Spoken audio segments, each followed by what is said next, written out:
ಕಲಿಕೆಯಲ್ಲಿ ಮುಂದು ನಾವೆಂದು ನಾವೇ ನಾಲೆಡ್ಜ್ ವಾರಿಯರ್ಸ್.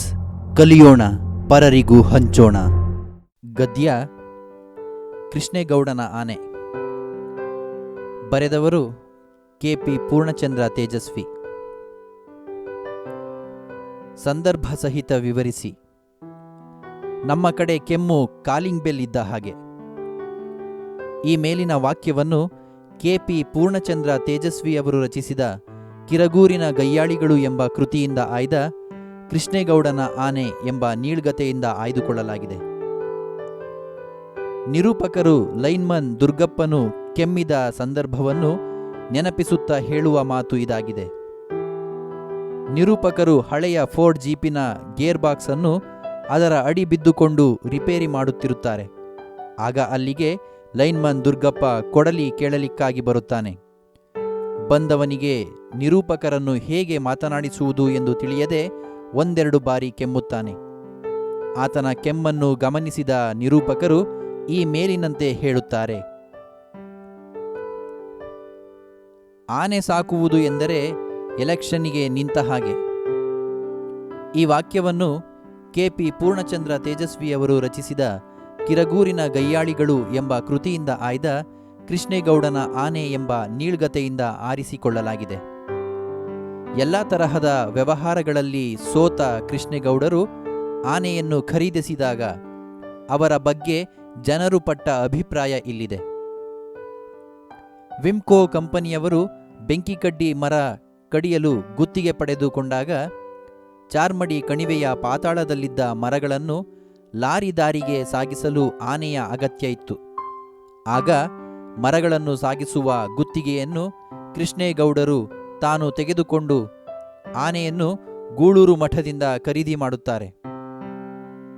ಆದರೆ ಎಲ್ಲ ತರಹದ ವ್ಯವಹಾರಗಳನ್ನು ಮಾಡಿ ಎಲ್ಲದರಲ್ಲೂ ನಷ್ಟ ಅನುಭವಿಸಿ ಸೋತು ಕೃಷ್ಣೇಗೌಡ ಆನೆಯನ್ನು ತಂದಾಗ ಇಲ್ಲಿಗೆ ಇವನ ಕತೆ ಮುಗಿದಂತೆಯೇ ಎಂದು ಎಲ್ಲಾ ತೀರ್ಮಾನಿಸಿದರು. ಆಗ ಈ ಮೇಲಿನ ಮಾತು ಉಲ್ಲೇಖಿತವಾಗಿರುತ್ತದೆ: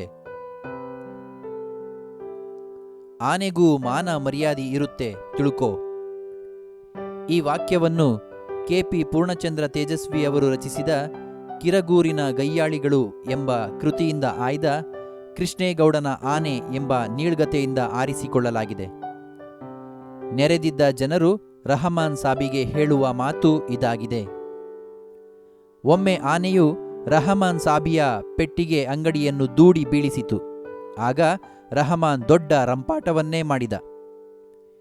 ಈ ನಡುವೆ ವೇಲಾಯುಧ ಅಲ್ಲಿಗೆ ಆಗಮಿಸಿ ಆನೆಯ ಪರ ನಿಂತ.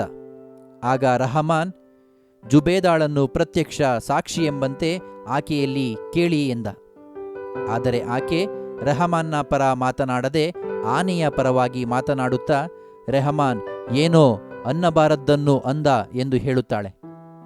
ಆಗ ಅಲ್ಲಿ ನೆರೆದಿರುವ ಎಲ್ಲರೂ ಆನೆಗೆ ಒಂದು ವ್ಯಕ್ತಿತ್ವವನ್ನು ಆರೋಪಿಸುತ್ತಾ ಈ ಮೇಲಿನಂತೆ ಹೇಳುತ್ತಾರೆ: ನನ್ನ ಕೊಡಲಿ ಯಾಕೆ ತಂದು ಆಫೀಸಿನಲ್ಲಿ ಇಟ್ಕೊಂಡಿದ್ದೀರಾ?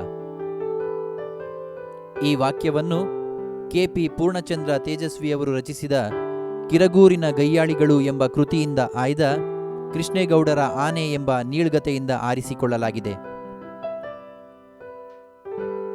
ನಿರೂಪಕರು ಫಾರೆಸ್ಟ್ ಆಫೀಸರ್ ನಾಗರಾಜ್ನಲ್ಲಿ ಕೇಳುವ ಮಾತು ಇದಾಗಿದೆ: ದುರ್ಗಪ್ಪ ತೆಗೆದುಕೊಂಡು ಹೋಗಿರುವ ಕೊಡಲಿಯು ನಿರೂಪಕರದ್ದಾಗಿತ್ತು. ದುರ್ಗಪ್ಪ ಮರ ಕಡಿಯುವುದನ್ನು ಕಂಡ ಅರಣ್ಯ ಇಲಾಖೆಯವರು ಸಾಕ್ಷ್ಯಕ್ಕೆ ಕೊಡಲಿ ತಂದಿಟ್ಟುಕೊಂಡಿದ್ದರು. ಇದನ್ನು ತಿಳಿದ ನಿರೂಪಕರು ನಾಗರಾಜನ ಬಳಿ ವಿಚಾರಿಸುವಾಗ ಈ ಮೇಲಿನ ಮಾತು ಬಂದಿದೆ: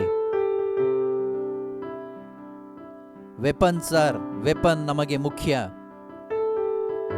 ಈ ವಾಕ್ಯವನ್ನು ಕೆ.ಪಿ. ಪೂರ್ಣಚಂದ್ರ ತೇಜಸ್ವಿಯವರು ರಚಿಸಿದ ಕಿರಗೂರಿನ ಗಯ್ಯಾಳಿಗಳು ಎಂಬ ಕೃತಿಯಿಂದ ಆಯ್ದ ಕೃಷ್ಣೇಗೌಡನ ಆನೆ ಎಂಬ ನೀಳ್ಗತೆಯಿಂದ ಆರಿಸಿಕೊಳ್ಳಲಾಗಿದೆ. ಈ ಮಾತನ್ನು ನಾಗರಾಜ್ ನಿರೂಪಕರಲ್ಲಿ ಹೇಳುತ್ತಾನೆ.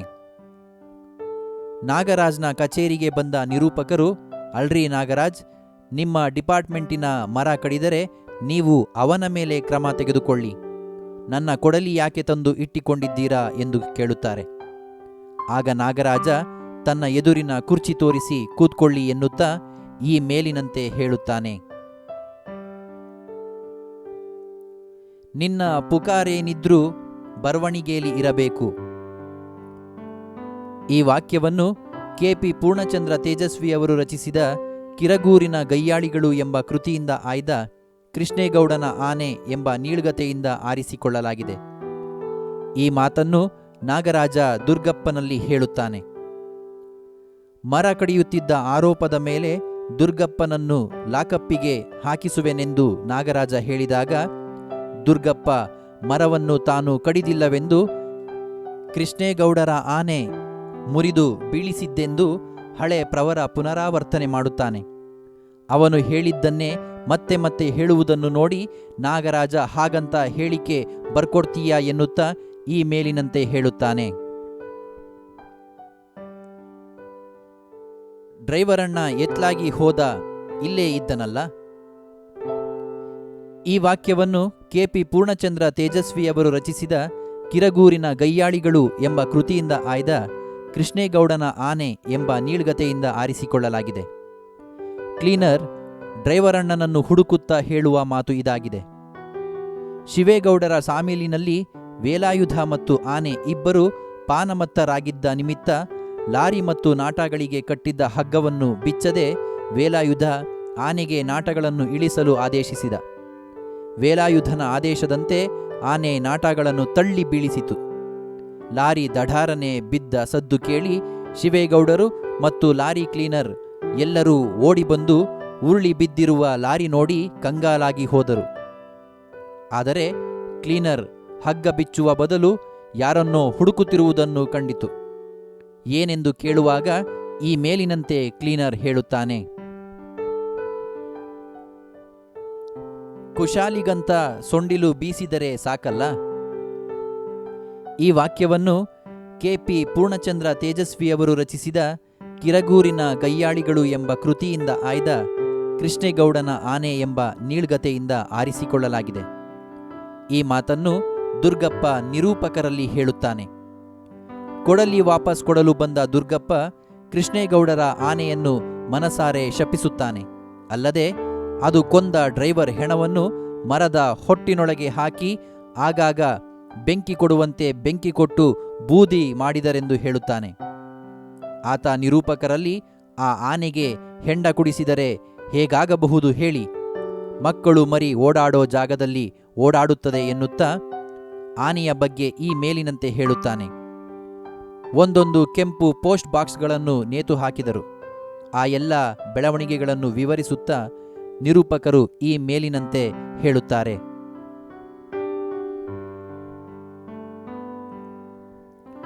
14 ಇಂಜೆಕ್ಷನ್ ಹೊಟ್ಟೆಗೆ ಚುಚ್ಚಿಸ್ಕೋತೀನಿ. ಈ ವಾಕ್ಯವನ್ನು ಕೆ.ಪಿ. ಪೂರ್ಣಚಂದ್ರ ತೇಜಸ್ವಿಯವರು ರಚಿಸಿದ ಕಿರಗೂರಿನ ಗಯ್ಯಾಳಿಗಳು ಎಂಬ ಕೃತಿಯಿಂದ ಆಯ್ದ ಕೃಷ್ಣೇಗೌಡನ ಆನೆ ಎಂಬ ನೀಳ್ಗತೆಯಿಂದ ಆರಿಸಿಕೊಳ್ಳಲಾಗಿದೆ. ಈ ಮಾತನ್ನು ಪೋಸ್ಟ್ಮನ್ ಜಬ್ಬಾರ್ ನಿರೂಪಕರಲ್ಲಿ ಹೇಳುತ್ತಾನೆ. ಜಬ್ಬಾರ್ ನಿರೂಪಕರಲ್ಲಿ ತನ್ನ ಬವಣೆಗಳನ್ನು ವಿವರಿಸುತ್ತಾ ಪೋಸ್ಟ್ ಕೊಡಲು ಹೋದಲ್ಲಿ ಎಲ್ಲರ ಮನೆಯ ಮುಂದೆಯೂ 4 ನಾಯಿ ಮಲಗಿರ್ತವೆ. ಪ್ರತಿ ವರ್ಷ ಒಂದಲ್ಲ ಒಂದು ನಾಯಿ ಕಚ್ಚೇ ಕಚ್ಚುತ್ತೆ. ಹುಚ್ಚು ಬಂದ ಮೇಲೆ ಔಷಧ ಇಲ್ಲವಾದ ಕಾರಣ ತನಗೆ ಕಚ್ಚಿರುವುದು ಹುಚ್ಚು ನಾಯಿ ಹೌದೋ ಅಲ್ವೋ, ಒಟ್ಟಿನಲ್ಲಿ 14 ಇಂಜೆಕ್ಷನ್ ಹೊಟ್ಟೆಗೆ ಚುಚ್ಚಿಸ್ಕೋತೀನಿ ಎಂದು ಮೇಲಿನಂತೆ ಹೇಳುತ್ತಾನೆ. ಕೃಷ್ಣೇಗೌಡರ ಆನೆಗೂ ಕಚ್ಚಿದೆ ಅಂತ ವರ್ತಮಾನ ಉಂಟಪ್ಪ. ಈ ವಾಕ್ಯವನ್ನು ಕೆ.ಪಿ. ಪೂರ್ಣಚಂದ್ರ ತೇಜಸ್ವಿಯವರು ರಚಿಸಿದ ಕಿರಗೂರಿನ ಗಯ್ಯಾಳಿಗಳು ಎಂಬ ಕೃತಿಯಿಂದ ಆಯ್ದ ಕೃಷ್ಣೇಗೌಡನ ಆನೆ ಎಂಬ ನೀಳ್ಗತೆಯಿಂದ ಆರಿಸಿಕೊಳ್ಳಲಾಗಿದೆ. ಈ ಮಾತನ್ನು ಪುಟ್ಟಯ್ಯ ನಿರೂಪಕರಲ್ಲಿ ಹೇಳುತ್ತಾನೆ. ಪುಟ್ಟಯ್ಯನು ನಿರೂಪಕರ ಬಳಿ ಮಾತನಾಡುತ್ತಾ, ನಿನ್ನೆ ಒಂದು ಹುಚ್ಚು ನಾಯಿ 7 ಜನಕ್ಕೆ 10 ದನಗಳಿಗೆ ಕಚ್ಚಿದೆ. ಅವರಿಗೆಲ್ಲ ಎಲ್ಲಿಂದ ಇಂಜೆಕ್ಷನ್ ಸಪ್ಲೈ ಮಾಡಬೇಕಾಗುತ್ತೆ ಹೇಳಿ ಎಂದು ಹೇಳುತ್ತಾ ಕೊಂಚ ದನಿ ತಗ್ಗಿಸಿ, ಕೃಷ್ಣೇಗೌಡರ ಆನೆಗೂ ಕಚ್ಚಿದೆ ಎಂದು ವರ್ತಮಾನ ಉಂಟಪ್ಪ ಎಂದು ಹೇಳುತ್ತಾನೆ. ನಂಗೇನು ಈ ನಾಯಿಗಳನ್ನು ಕಂಡರೆ ಪ್ರೀತಿನ ಸ್ವಾಮಿ. ಈ ವಾಕ್ಯವನ್ನು ಕೆ.ಪಿ. ಪೂರ್ಣಚಂದ್ರ ತೇಜಸ್ವಿಯವರು ರಚಿಸಿದ ಕಿರಗೂರಿನ ಗಯ್ಯಾಳಿಗಳು ಎಂಬ ಕೃತಿಯಿಂದ ಆಯ್ದ ಕೃಷ್ಣೇಗೌಡನ ಆನೆ ಎಂಬ ನೀಳ್ಗತೆಯಿಂದ ಆರಿಸಿಕೊಳ್ಳಲಾಗಿದೆ. ಈ ಮಾತನ್ನು ಮುನ್ಸಿಪಾಲಿಟಿ ಪ್ರೆಸಿಡೆಂಟರಾದ ಖಾನ್ ಸಾಬ್ರು ನಿರೂಪಕರಲ್ಲಿ ಹೇಳುತ್ತಾರೆ. ಮೂಡಿಗೆರೆಯಲ್ಲಿ ಉಂಟಾದ ಕಂತ್ರಿ ನಾಯಿಗಳ ಸಮಸ್ಯೆಯನ್ನು ಬಗೆಹರಿಸುವ ಸಲುವಾಗಿ ನಿರೂಪಕರು ಜಬ್ಬಾರ್, ಪುಟ್ಟಯ್ಯ ಮುನ್ಸಿಪಾಲಿಟಿ ಪ್ರೆಸಿಡೆಂಟರಾದ ಖಾನ್ ಸಾಬ್ರಲ್ಲಿ ಕೇಳಬೇಕು ಎಂದು ಅವರಲ್ಲಿಗೆ ಬರಲು ತಯಾರಾಗುತ್ತಾರೆ. ಆದರೆ ಜಬ್ಬಾರ್ ಮತ್ತು ಪುಟ್ಟಯ್ಯ ಇಬ್ಬರು ಅಲ್ಲಿಯೇ ಜಾರಿಕೊಂಡಿರುವುದನ್ನು ಗಮನಿಸಿದ ನಿರೂಪಕರು ತಾನೊಬ್ಬನೇ ಕೇಳುತ್ತೇನೆ ಎಂದುಕೊಂಡು ಕಚೇರಿಗೆ ಬಂದು ಖಾನ್ ಸಾಬ್ರಲ್ಲಿ ಕೇಳುವಾಗ ಈ ಮಾತು ಬಂದಿದೆ. ಹೊರಗಡೆಯಿಂದ ಎಕ್ಸ್ಪೋರ್ಟ್ ಆದವು. ಈ ವಾಕ್ಯವನ್ನು ಕೆಪಿ ಪೂರ್ಣಚಂದ್ರ ತೇಜಸ್ವಿಯವರು ರಚಿಸಿದ ಕಿರಗೂರಿನ ಗಯ್ಯಾಳಿಗಳು ಎಂಬ ಕೃತಿಯಿಂದ ಆಯ್ದ ಕೃಷ್ಣೇಗೌಡನ ಆನೆ ಎಂಬ ನೀಳ್ಗತೆಯಿಂದ ಆರಿಸಿಕೊಳ್ಳಲಾಗಿದೆ. ಮುನ್ಸಿಪಾಲಿಟಿ ಪ್ರೆಸಿಡೆಂಟರಾದ ಖಾನ್ ಸಾಬ್ರು ನಿರೂಪಕರಲ್ಲಿ ಹೇಳುವ ಮಾತಿದಾಗಿದೆ. ಮುನ್ಸಿಪಾಲಿಟಿ ಪ್ರೆಸಿಡೆಂಟರಾದ ಖಾನ್ ಸಾಹೇಬರನ್ನು ಭೇಟಿಯಾಗಲು ಹೋದ ಲೇಖಕರು ಊರಿನಲ್ಲಿ ಹೆಚ್ಚಿರುವ ಕಂತ್ರಿ ನಾಯಿಯ ಕುರಿತು ಪ್ರಸ್ತಾಪಿಸಿದಾಗ ಅದನ್ನು ಒಪ್ಪಿಕೊಳ್ಳುತ್ತಾರೆ. ಆದರೆ ಅವೆಲ್ಲ ಇಲ್ಲಿಯ ನಾಯಿಗಳಲ್ಲ. ಯಾರೋ ಹೊರಗಡೆಯಿಂದ ಲಾರಿಯಲ್ಲಿ ನಾಯಿಗಳನ್ನು ತುಂಬಿಕೊಂಡು ಬಂದು ಇಲ್ಲಿ ರಾತ್ರೋರಾತ್ರಿ ಬಿಟ್ಟು ಹೋಗಿದ್ದಾರೆ ಎಂದು ಹೇಳುತ್ತಾ ತಾನು ತನ್ನ ಕಡೆಯಿಂದ ಆದ ಪ್ರಯತ್ನವೆಲ್ಲ ಮಾಡಿದ್ದೇನೆ ಎಂದು ಹೇಳುತ್ತಾರೆ.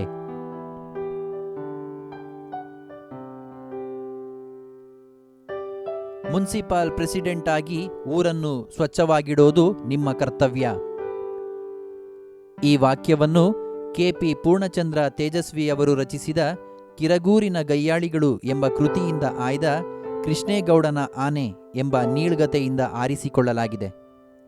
ಈ ಮಾತನ್ನು ನಿರೂಪಕರು ಮುನ್ಸಿಪಾಲಿಟಿ ಪ್ರೆಸಿಡೆಂಟ್ ಖಾನ್ ಸಾಬ್ರಲ್ಲಿ ಹೇಳುತ್ತಾರೆ. ಕಂತ್ರಿ ನಾಯಿಗಳು ಹೆಚ್ಚಾಗಿರುವ ಪ್ರಸ್ತಾಪವನ್ನು ಖಾನ್ ಸಾಹೇಬರು ಹಿಂದೂ ಮುಸ್ಲಿಂ ಧರ್ಮದೊಂದಿಗೆ ಗಂಟು ಹಾಕುತ್ತಿದ್ದಾರೆಂದು ನಿರೂಪಕರಿಗೆ ಅನ್ನಿಸುತ್ತು. ಆದ್ದರಿಂದ ನಿರೂಪಕರು ತನ್ನ ಜವಾಬ್ದಾರಿಯನ್ನು ಸರಿಯಾಗಿ ನಿರ್ವಹಿಸದೆ ಧರ್ಮಗಳ ಕಾರಣ ಕೊಡುತ್ತಿರುವ ಖಾನ್ ಸಾಹೇಬರಿಗೆ ಕರ್ತವ್ಯ ಪ್ರಜ್ಞೆಯನ್ನು ನೆನಪಿಸುತ್ತಾ ಈ ಮೇಲಿನಂತೆ ಹೇಳುತ್ತಾರೆ.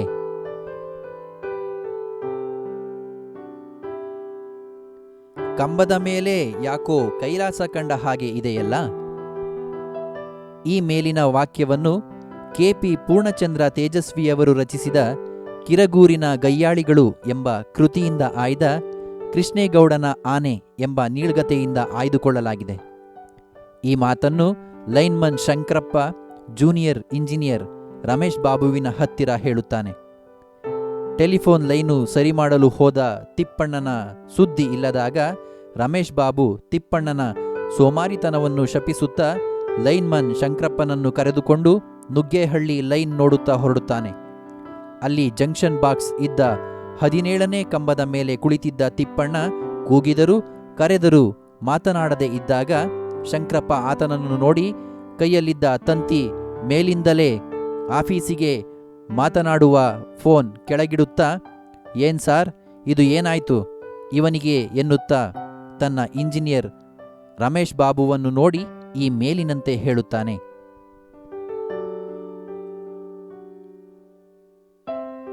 ಈ ಕಂಬದೊಳಗೆ ಏನೋ ಸೇರ್ಕೊಂಡಿದೆ. ಈ ಮೇಲಿನ ವಾಕ್ಯವನ್ನು ಕೆಪಿ ಪೂರ್ಣಚಂದ್ರ ತೇಜಸ್ವಿಯವರು ರಚಿಸಿದ ಕಿರಗೂರಿನ ಗಯ್ಯಾಳಿಗಳು ಎಂಬ ಕೃತಿಯಿಂದ ಆಯ್ದ ಕೃಷ್ಣೇಗೌಡನ ಆನೆ ಎಂಬ ನೀಳ್ಗತೆಯಿಂದ ಆಯ್ದುಕೊಳ್ಳಲಾಗಿದೆ. ಲೈನ್ಮನ್ ಶಂಕರಪ್ಪ ಇಂಜಿನಿಯರ್ ರಮೇಶ್ ಬಾಬುವಿನಲ್ಲಿ ಹೇಳುವ ಮಾತಿದು. ತಿಪ್ಪಣ್ಣನನ್ನು ನೋಡಿದ ರಮೇಶ್ ಬಾಬು ಶಂಕರಪ್ಪನಲ್ಲಿ, ಕಂಬ ಹತ್ತಿ ಒಮ್ಮೆ ನೋಡೋ ಮಾರಾಯ, ಅಕಸ್ಮಾತ್ ಜೀವ ಇದ್ದರೆ ಆಸ್ಪತ್ರೆಗೆ ಸೇರಿಸೋಣ ಎನ್ನುತ್ತಾನೆ. ಅವನ ಮಾತಿನಂತೆ ಕಂಬ ಹತ್ತಿದ ಶಂಕರಪ್ಪ ಕಂಬವನ್ನು ಅರ್ಧ ಹತ್ತುವಷ್ಟರಲ್ಲಿ ಕೈಕಾಲು ಜುಮ್ಮೆಂದು ನಡುಗಿದಂತಾಗಿ ಅಯ್ಯಯ್ಯೋ ಎಂದು ಕಿರುಚಿ ಕಂಬದಿಂದ ದೂರ ನಿಲ್ಲುತ್ತಾನೆ. ಇದನ್ನು ಗಮನಿಸಿದ ರಮೇಶ್ ಬಾಬು ಏನಾಯ್ತು ಎಂದು ಕೇಳಿದಾಗ ಶಂಕರಪ್ಪ ಈ ಮೇಲಿನಂತೆ ಹೇಳುತ್ತಾನೆ. ಆನೆ ಬೇಲಿ ದಾಟಿ ಹೋಯ್ತು ಸಾರ್. ಈ ಮೇಲಿನ ವಾಕ್ಯವನ್ನು ಕೆಪಿ ಪೂರ್ಣಚಂದ್ರ ತೇಜಸ್ವಿಯವರು ರಚಿಸಿದ ಕಿರಗೂರಿನ ಗಯ್ಯಾಳಿಗಳು ಎಂಬ ಕೃತಿಯಿಂದ ಆಯ್ದ ಕೃಷ್ಣೇಗೌಡನ ಆನೆ ಎಂಬ ನೀಳ್ಗತೆಯಿಂದ ಆಯ್ದುಕೊಳ್ಳಲಾಗಿದೆ. ಈ ಮಾತನ್ನು ಗಾರ್ಡ್ ರಾಮಪ್ಪ ನಾಗರಾಜನಲ್ಲಿ ಹೇಳುತ್ತಾನೆ. ಆನೆಯನ್ನು ಕೊಲ್ಲಬೇಕು ಎಂದು ನಾಗರಾಜ ಒಳ್ಳೆ ಆಯಕಟ್ಟಿನ ಗಂಡಿಯಲ್ಲಿ ಕೋವಿ ಹಿಡಿದುಕೊಂಡು ಕುಳಿತಿದ್ದ. ಅವನು ಕುಳಿತಿದ್ದ ಗಂಡಿ ಬಹಳ ಹೆಸರುವಾಸಿಯಾದ ಗಂಡಿಯಾಗಿತ್ತು. ಕಾಡು ಪ್ರಾಣಿಗಳು ಅಲ್ಲಿಂದಲೇ ದಾಟಿ ಹೋಗಬೇಕಾದ ಕಾರಣ ಕೃಷ್ಣೇಗೌಡರ ಆನೆಗಾಗಿ ಕಾಯುತ್ತಿದ್ದ. ಅಷ್ಟರಲ್ಲಿ ಅಲ್ಲಿಗೆ ಬಂದ ಗಾರ್ಡ್ ರಾಮಪ್ಪ ಆನೆಯು ಬೇಲಿ ದಾಟಿ ಹೋದ ವಿಚಾರವನ್ನು ತಿಳಿಸಿದಾಗ ಈ ಮೇಲಿನ ಮಾತು ಬಂದಿದೆ.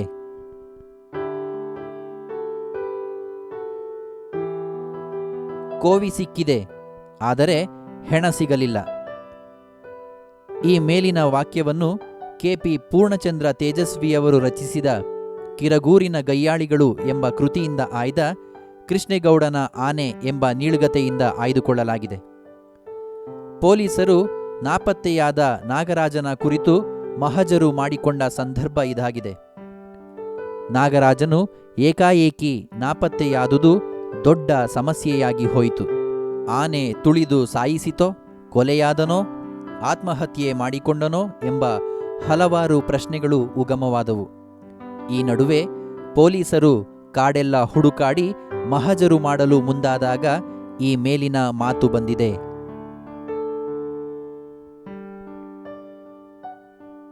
ಒಂದು ವಾಕ್ಯದಲ್ಲಿ ಉತ್ತರಿಸಿರಿ. ನಿರೂಪಕರಿಗೆ ಯಾವ ಕೆಲಸ ಖಾಯಮ್ಮಾಗಿತ್ತು? ನಿರೂಪಕರಿಗೆ ತಿಂಗಳಿಗೊಮ್ಮೆ ಜೀಪಿನ ಅಡಿ ಬಿದ್ದುಕೊಂಡು ಅದರ ಗೇರ್ ಬಾಕ್ಸ್ ಬಿಚ್ಚಿ ರಿಪೇರಿ ಮಾಡುವ ಕೆಲಸ ಖಾಯಮ್ಮಾಗಿತ್ತು. ದುರ್ಗಪ್ಪ ಏನನ್ನು ಕೇಳಿ ಪಡೆಯಲು ಬಂದಿದ್ದನು? ದುರ್ಗಪ್ಪ ನಿರೂಪಕರಿಂದ ಕೊಡಲಿ ಕೇಳಿ ಪಡೆಯಲು ಬಂದಿದ್ದನು. ದುರ್ಗಪ್ಪನ ಪ್ರಕಾರ ತರ್ಲೆ ಡಿಪಾರ್ಟ್ಮೆಂಟ್ ಯಾವುದು? ಟೆಲಿಫೋನ್ ಡಿಪಾರ್ಟ್ಮೆಂಟ್ ದುರ್ಗಪ್ಪನ ಪ್ರಕಾರ ತರ್ಲೆ ಡಿಪಾರ್ಟ್ಮೆಂಟ್ ಆಗಿತ್ತು. ಕೃಷ್ಣೇಗೌಡರ ಆನೆ ಮೊದಲು ಯಾವ ಮಠದಲ್ಲಿತ್ತು? ಕೃಷ್ಣೇಗೌಡರ ಆನೆಯು ಮೊದಲು ಗೂಳೂರು ಮಠದಲ್ಲಿತ್ತು. ಕೃಷ್ಣೇಗೌಡರ ಆನೆಯ ಹೆಸರೇನು? ಕೃಷ್ಣೇಗೌಡರ ಆನೆಯ ಹೆಸರು ಗೌರಿ. ಆನೆಗೆ ಜಗದ್ಗುರುಗಳನ್ನು ಹೊರುವ ಕೆಲಸ ತಪ್ಪಿ ಹೋದುದೇಕೆ?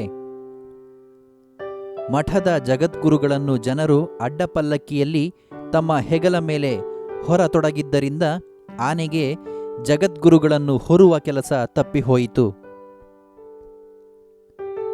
ಆನೆಯ ಮಾವುತನ ಹೆಸರೇನು? ಆನೆಯ ಮಾವುತನ ಹೆಸರು ವೇಲಾಯುಧ. ರೆಹಮಾನ್ ಐ ವಿಟ್ನೆಸ್ ಎಂದು ಯಾರನ್ನು ತೋರಿಸಿದನು? ರೆಹಮಾನ್ ಐ ವಿಟ್ನೆಸ್ ಎಂದು ಜುಬೇದಾಳನ್ನು ತೋರಿಸಿದ. ನಿರೂಪಕರ ಇಕಾಲಜಿಸ್ಟ್ ಗೆಳೆಯ ಯಾರು? ನಿರೂಪಕರ ಇಕಾಲಜಿಸ್ಟ್ ಗೆಳೆಯ ಪ್ರಕಾಶ್. ಆನೆ ಇಲ್ಲದ್ದರಿಂದ ವೇಲಾಯುಧ ಎಲ್ಲಿ ಕೆಲಸಕ್ಕೆ ಸೇರಿದ? ಆನೆ ಇಲ್ಲದ್ದರಿಂದ ವೇಲಾಯುಧ ಶಿವೇಗೌಡರ ಸಾಮಿಲ್ಲಿನಲ್ಲಿ ಕೆಲಸಕ್ಕೆ ಸೇರಿದ. ಶಿವೇಗೌಡರು ರಾತ್ರೋರಾತ್ರಿ ಆನೆ ಕರೆದುಕೊಂಡು ಹೋಗಿದ್ದುದೇಕೆ? ಶಿವೇಗೌಡರು ತಮ್ಮ ಸಾಮಿಲಿನಲ್ಲಿ ಕಳ್ಳನಾಟ ಇಳಿಸಲು ರಾತ್ರೋರಾತ್ರಿ ಆನೆ ಕರೆದುಕೊಂಡು ಹೋದರು. ಪೋಸ್ಟ್ಮನ್ ಜಬ್ಬಾರನಿಗೆ ಒದಗಿದ ತೊಂದರೆ ಏನು?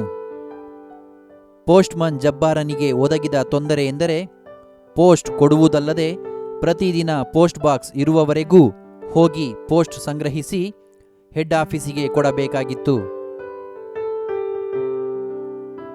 ಜಬ್ಬಾರ್ ವೆಟರ್ನರಿ ಆಸ್ಪತ್ರೆಗೆ ಬರಲು ಕಾರಣವೇನು?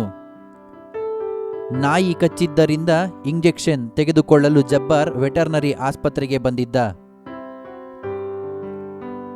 ಮುನ್ಸಿಪಾಲಿಟಿ ಪ್ರೆಸಿಡೆಂಟರ ಹೆಸರೇನು?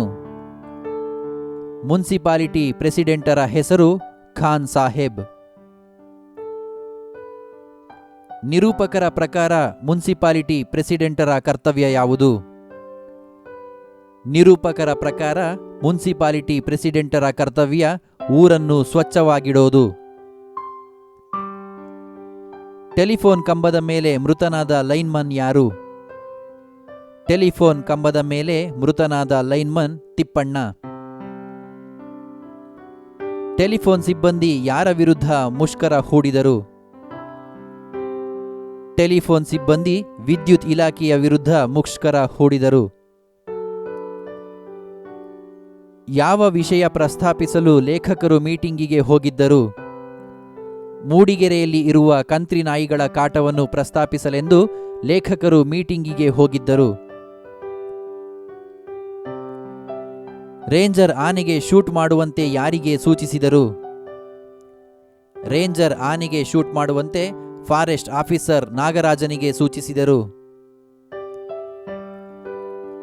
ಆನೆ ಶಾಸ್ತ್ರದವನು ಏನೆಂದು ಭವಿಷ್ಯ ನುಡಿದಿದ್ದನು? ಆನೆ ಶಾಸ್ತ್ರದವನು ಈ ಆನೆಯಿಂದ 5 ಜನ ಪ್ರಾಣ ಕಳೆದುಕೊಳ್ಳುತ್ತಾರೆಂದು ಭವಿಷ್ಯ ನುಡಿದಿದ್ದನು. ನಾಗರಾಜ ಕೋವಿ ಹಿಡಿದು ಎಲ್ಲಿ ಕುಳಿತಿದ್ದ? ನಾಗರಾಜ ಕೃಷ್ಣೇಗೌಡರ ತೋಟದ ಬೇಲಿ ಮೂಲೆಯಲ್ಲಿ ಬಿಳಿ ಬೂರುಗದ ಮರದ ಕೆಳಗೆ ಒಳ್ಳೆ ಆಯಕಟ್ಟಿನ ಗಂಡಿಯಲ್ಲಿ ಕೋವಿ ಹಿಡಿದು ಕುಳಿತಿದ್ದ. ಪೊಲೀಸರು ಏನೆಂದು ಮಹಜರು ಬರೆದುಕೊಂಡರು? ಪೊಲೀಸರು ಕಾಡೆಲ್ಲ ಹುಡುಕಾಡಿ ಕೊನೆಗೆ ನಾಗರಾಜನ ಕೋವಿ ಸಿಕ್ಕಿದೆ, ಆದರೆ ಹೆಣ ಸಿಗಲಿಲ್ಲ ಎಂದು ಮಹಜರು ಬರೆದುಕೊಂಡರು. 2-3 ವಾಕ್ಯಗಳಲ್ಲಿ ಉತ್ತರಿಸಿರಿ. ನಮ್ಮ ಕಡೆ ಕೆಮ್ಮುವುದು ಕಾಲಿಂಗ್ ಬೆಲ್ ಇದ್ದ ಹಾಗೆ ಎಂದು ನಿರೂಪಕರು ಹೇಳುವುದೇಕೆ? ಮನೆ ಬಳಿ ಬಂದವರು ಗಮನ ಸೆಳೆಯಲು ಕೆಮ್ಮುವುದು, ಕ್ಯಾಕರಿಸುವುದು ಮಾಡಿ ಗಲಾಟೆ ಮಾಡುತ್ತಿದ್ದರು. ಬಹುಶಃ ಭಾಷೆ ಉಪಯೋಗಿಸಿ ಕರೆಯಬೇಕೆಂದಾದರೆ ಮನೆಯವರ ಹೆಸರೇನು?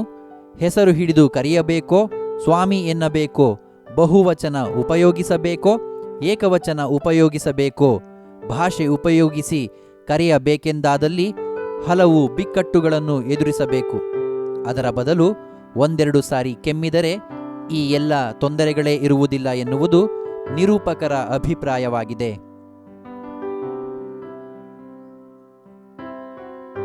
ದುರ್ಗಪ್ಪ ಏಕೆ ಬಂದಿರಬಹುದೆಂದು ನಿರೂಪಕರು ಯೋಚಿಸಿದರು?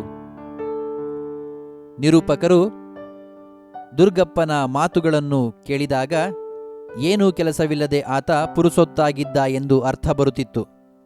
ಹಾಗಿದ್ದರೆ ಏನೋ ಇನಾಮು ಕೇಳಲೋ ಅಥವಾ ಚಂದ ವಸೂಲಿಗೋ, ಇಲ್ಲವೇ ಮನೆ ಉಪಯೋಗಕ್ಕೆ ಕಾಫಿ ಬೀಜವನ್ನೋ ಏಲಕ್ಕಿಯನ್ನೋ ಕೇಳಲು ಈ ರೀತಿ ಪೀಠಿಕೆ ಹಾಕಿರಬಹುದೆಂದು ಯೋಚಿಸಿದರು. ಕೃಷ್ಣೇಗೌಡರ ಆನೆ ಹುಟ್ಟಿ ಬೆಳೆದ ಬಗೆ ಹೇಗೆ? ಕೃಷ್ಣೇಗೌಡರ ಆನೆ ಕಾಡಿನಿಂದ ಹಿಡಿದು ತಂದು ಪಳಗಿಸಿದ ಆನೆಯಲ್ಲ. ಘಟ್ಟದ ಕೆಳಗಿದ್ದ ಗೂಳೂರು ಮಠದ ಆನೆ ಹಾಕಿದ ಮರಿ ಇದಾಗಿತ್ತು. ಇದು ಹುಟ್ಟಿದ್ದು ಬೆಳೆದದ್ದು ಎಲ್ಲ ಜನಗಳ ನಡುವೆಯೇ. ಹಾಗಾಗಿ ಅದಕ್ಕೆ ಕಾಡಿನ ಬಗ್ಗೆಯಾಗಲಿ ಕಾಡಿನಲ್ಲಿರುವ ಇತರ ಕಾಡಾನೆಗಳ ಬಗ್ಗೆಯಾಗಲಿ ಏನೂ ತಿಳುವಳಿಕೆ ಇರಲಿಲ್ಲ. ಮಠದವರಿಗೆ ಆನೆಗಿಂತ ವೇಲಾಯುಧನನ್ನು ಸಾಕಲು ತ್ರಾಸವಾದುದೇಕೆ? ಮಠದವರಿಗೆ ಆನೆಗಿಂತ ವೇಲಾಯುಧನನ್ನು ಸಾಕಲು ತ್ರಾಸದಾಯಕವಾಗಿತ್ತು.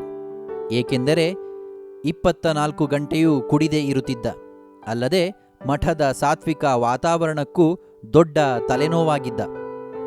ಒಮ್ಮೆ ಆತನ ದುರ್ನಡತೆಗಾಗಿ ಛೀಮಾರಿ ಹಾಕಿಸಿ ಓಡಿಸಿದಾಗ ಆನೆ ಅನೇಕ ದಿನಗಳವರೆಗೆ ಯಾರ ಮಾತನ್ನೂ ಕೇಳದೆ ಊಟವನ್ನೇ ವರ್ಜಿಸಿತ್ತು. ಆನೆ ಇರುವವರೆಗೆ ತನ್ನ ಅನಿವಾರ್ಯತೆಯನ್ನು ಮನಗಂಡ ವೇಲಾಯುಧ ಮಠಕ್ಕೆ ಇನ್ನಷ್ಟು ಕಿರುಕುಳ ಕೊಡಲಾರಂಭಿಸಿದ.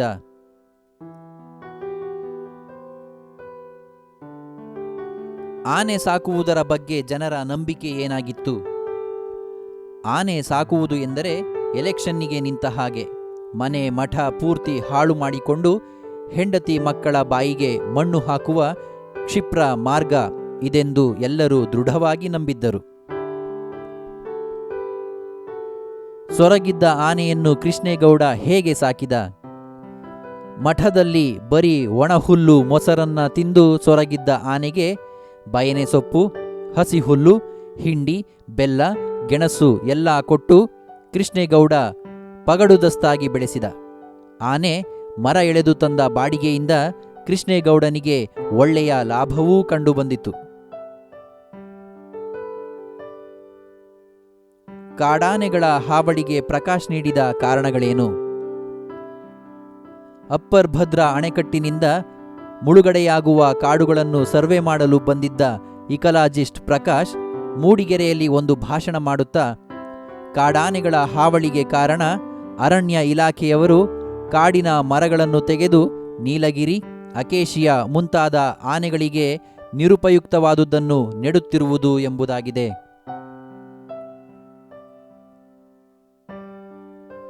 ಫಾರೆಸ್ಟ್ ಡಿಪಾರ್ಟ್ಮೆಂಟಿನವರ ನಂಬರ್ 1 ಎನಿಮಿಗಳು ಯಾರು? Forest ಡಿಪಾರ್ಟ್ಮೆಂಟ್ನವರಿಗೆ 3 ಡಿಪಾರ್ಟ್ಮೆಂಟ್ಗಳು number 1 ಎನಿಮಿಗಳು: PWDನವರು, ಕರೆಂಟಿನವರು, ಫೋನಿನವರು. PWDನವರು ರಸ್ತೆಗೆ ಟಾರು ಹಾಕಲು ಮರನೆಲ್ಲ ಕಡಿದು ಟಾರು ಹಾಕಿಸ್ಕೋತಾರೆ. ಟೆಲಿಫೋನಿನವರು, ಕರೆಂಟಿನವರು ಲೈನ್ ಎಳಿತೀವಿ ಅಂತ ಸಾವಿರಾರು ಎಕರೆ ಕಾಡು ಕಡಿದು ಹಾಳು ಮಾಡುತ್ತಾರೆ ಎನ್ನುವುದಾಗಿ ಫಾರೆಸ್ಟ್ ಆಫೀಸರ್ ನಾಗರಾಜ ಹೇಳುತ್ತಾನೆ. ನಾಗರಾಜ ದುರ್ಗಪ್ಪನ ಮೇಲೆ ಏನೆಂದು ರೇಗಿದನು? ನಾಗರಾಜ ದುರ್ಗಪ್ಪನ ಮೇಲೆ, ಏನೋ ಮರ ಯಾಕೆ ಕಡಿತೀ ಅಂತ ಕೇಳಿದರೆ, ಮ್ಯಾಲಿನೋರ ಕೇಳ್ಕಳ್ಳಿ ಅಂತ ಉಚಾಯಿಸಿ ಮಾತಾಡ್ತೀಯಾ? ಹೇಳದೆ ಕೇಳದೆ ಡಿಪಾರ್ಟ್ಮೆಂಟಿನ ಮರ ಕಡಿದರೆ ಇನ್ನೊಂದು ಸಾರಿ ಮತ್ತೇನಿಲ್ಲ, ನಿನ್ನೆ ಲಾಕಪ್ಪಿಗೆ ಹಾಕಿಸಿ ಬಿಡ್ತೀನಿ, ಏನಂತ ತಿಳ್ಕೊಂಡಿದ್ದೀಯಾ ಎಂದು ರೇಗಿದನು. ಡ್ರೈವರ್ನ ತಲೆ ಜಜ್ಜಿ ಹೋದದ್ದು ಹೇಗೆ? ಆನೆ ಅದಕ್ಕೆ ಕಾರಣವೇ? ವೇಲಾಯುಧ ಆನೆಯಲ್ಲಿ ಲಾರಿಯಲ್ಲಿರುವ ಮರದ ದಿಮ್ಮಿಗಳನ್ನು ತಳ್ಳಿ ಉರುಳಿಸಲು ಹೇಳಿದ. ಆದರೆ ಲಾರಿಗೂ ನಾಟಗಳಿಗೂ ಹಗ್ಗ ಬಿಗಿದು ಕಟ್ಟಿದ್ದು ಬಿಚ್ಚಬೇಕೆಂದು ಮರೆತೇ ಹೋಗಿತ್ತು. ಆನೆ ನಾಟಗಳನ್ನು ಹಗ್ಗದ ಸಮೇತ ಎಳೆದದ್ದರಿಂದ ಲಾರಿ ಮೆಲ್ಲಗೆ ವಾಲುತ್ತಾ ಒಂದು ಕಡೆ ಉರುಳಿತು. ಆದರೆ ಕ್ಯಾಬಿನಿನಲ್ಲಿ ಇಟ್ಟಿದ್ದ ಲಾರಿ ಜಾಕ್ ಲಾರಿ ಸ್ಟೇರಿಂಗ್ ಮೇಲೆ ಮಲಗಿದ್ದ ಡ್ರೈವರ್ನ ತಲೆ ಬುರುಡೆಯ ಮೇಲೆ ಬಿದ್ದ ಕಾರಣ ಡ್ರೈವರ್ ತಲೆ ಜಜ್ಜಿ ಹೋಯಿತು. ಆದರೆ ಅದಕ್ಕೆ ಆನೆ ಕಾರಣವಲ್ಲ. ಆನೆ ವೇಲಾಯುಧ ಏನು ಹೇಳಿದನೋ ಅದರಂತೆ ಆನೆ ನಡೆಯಿತು.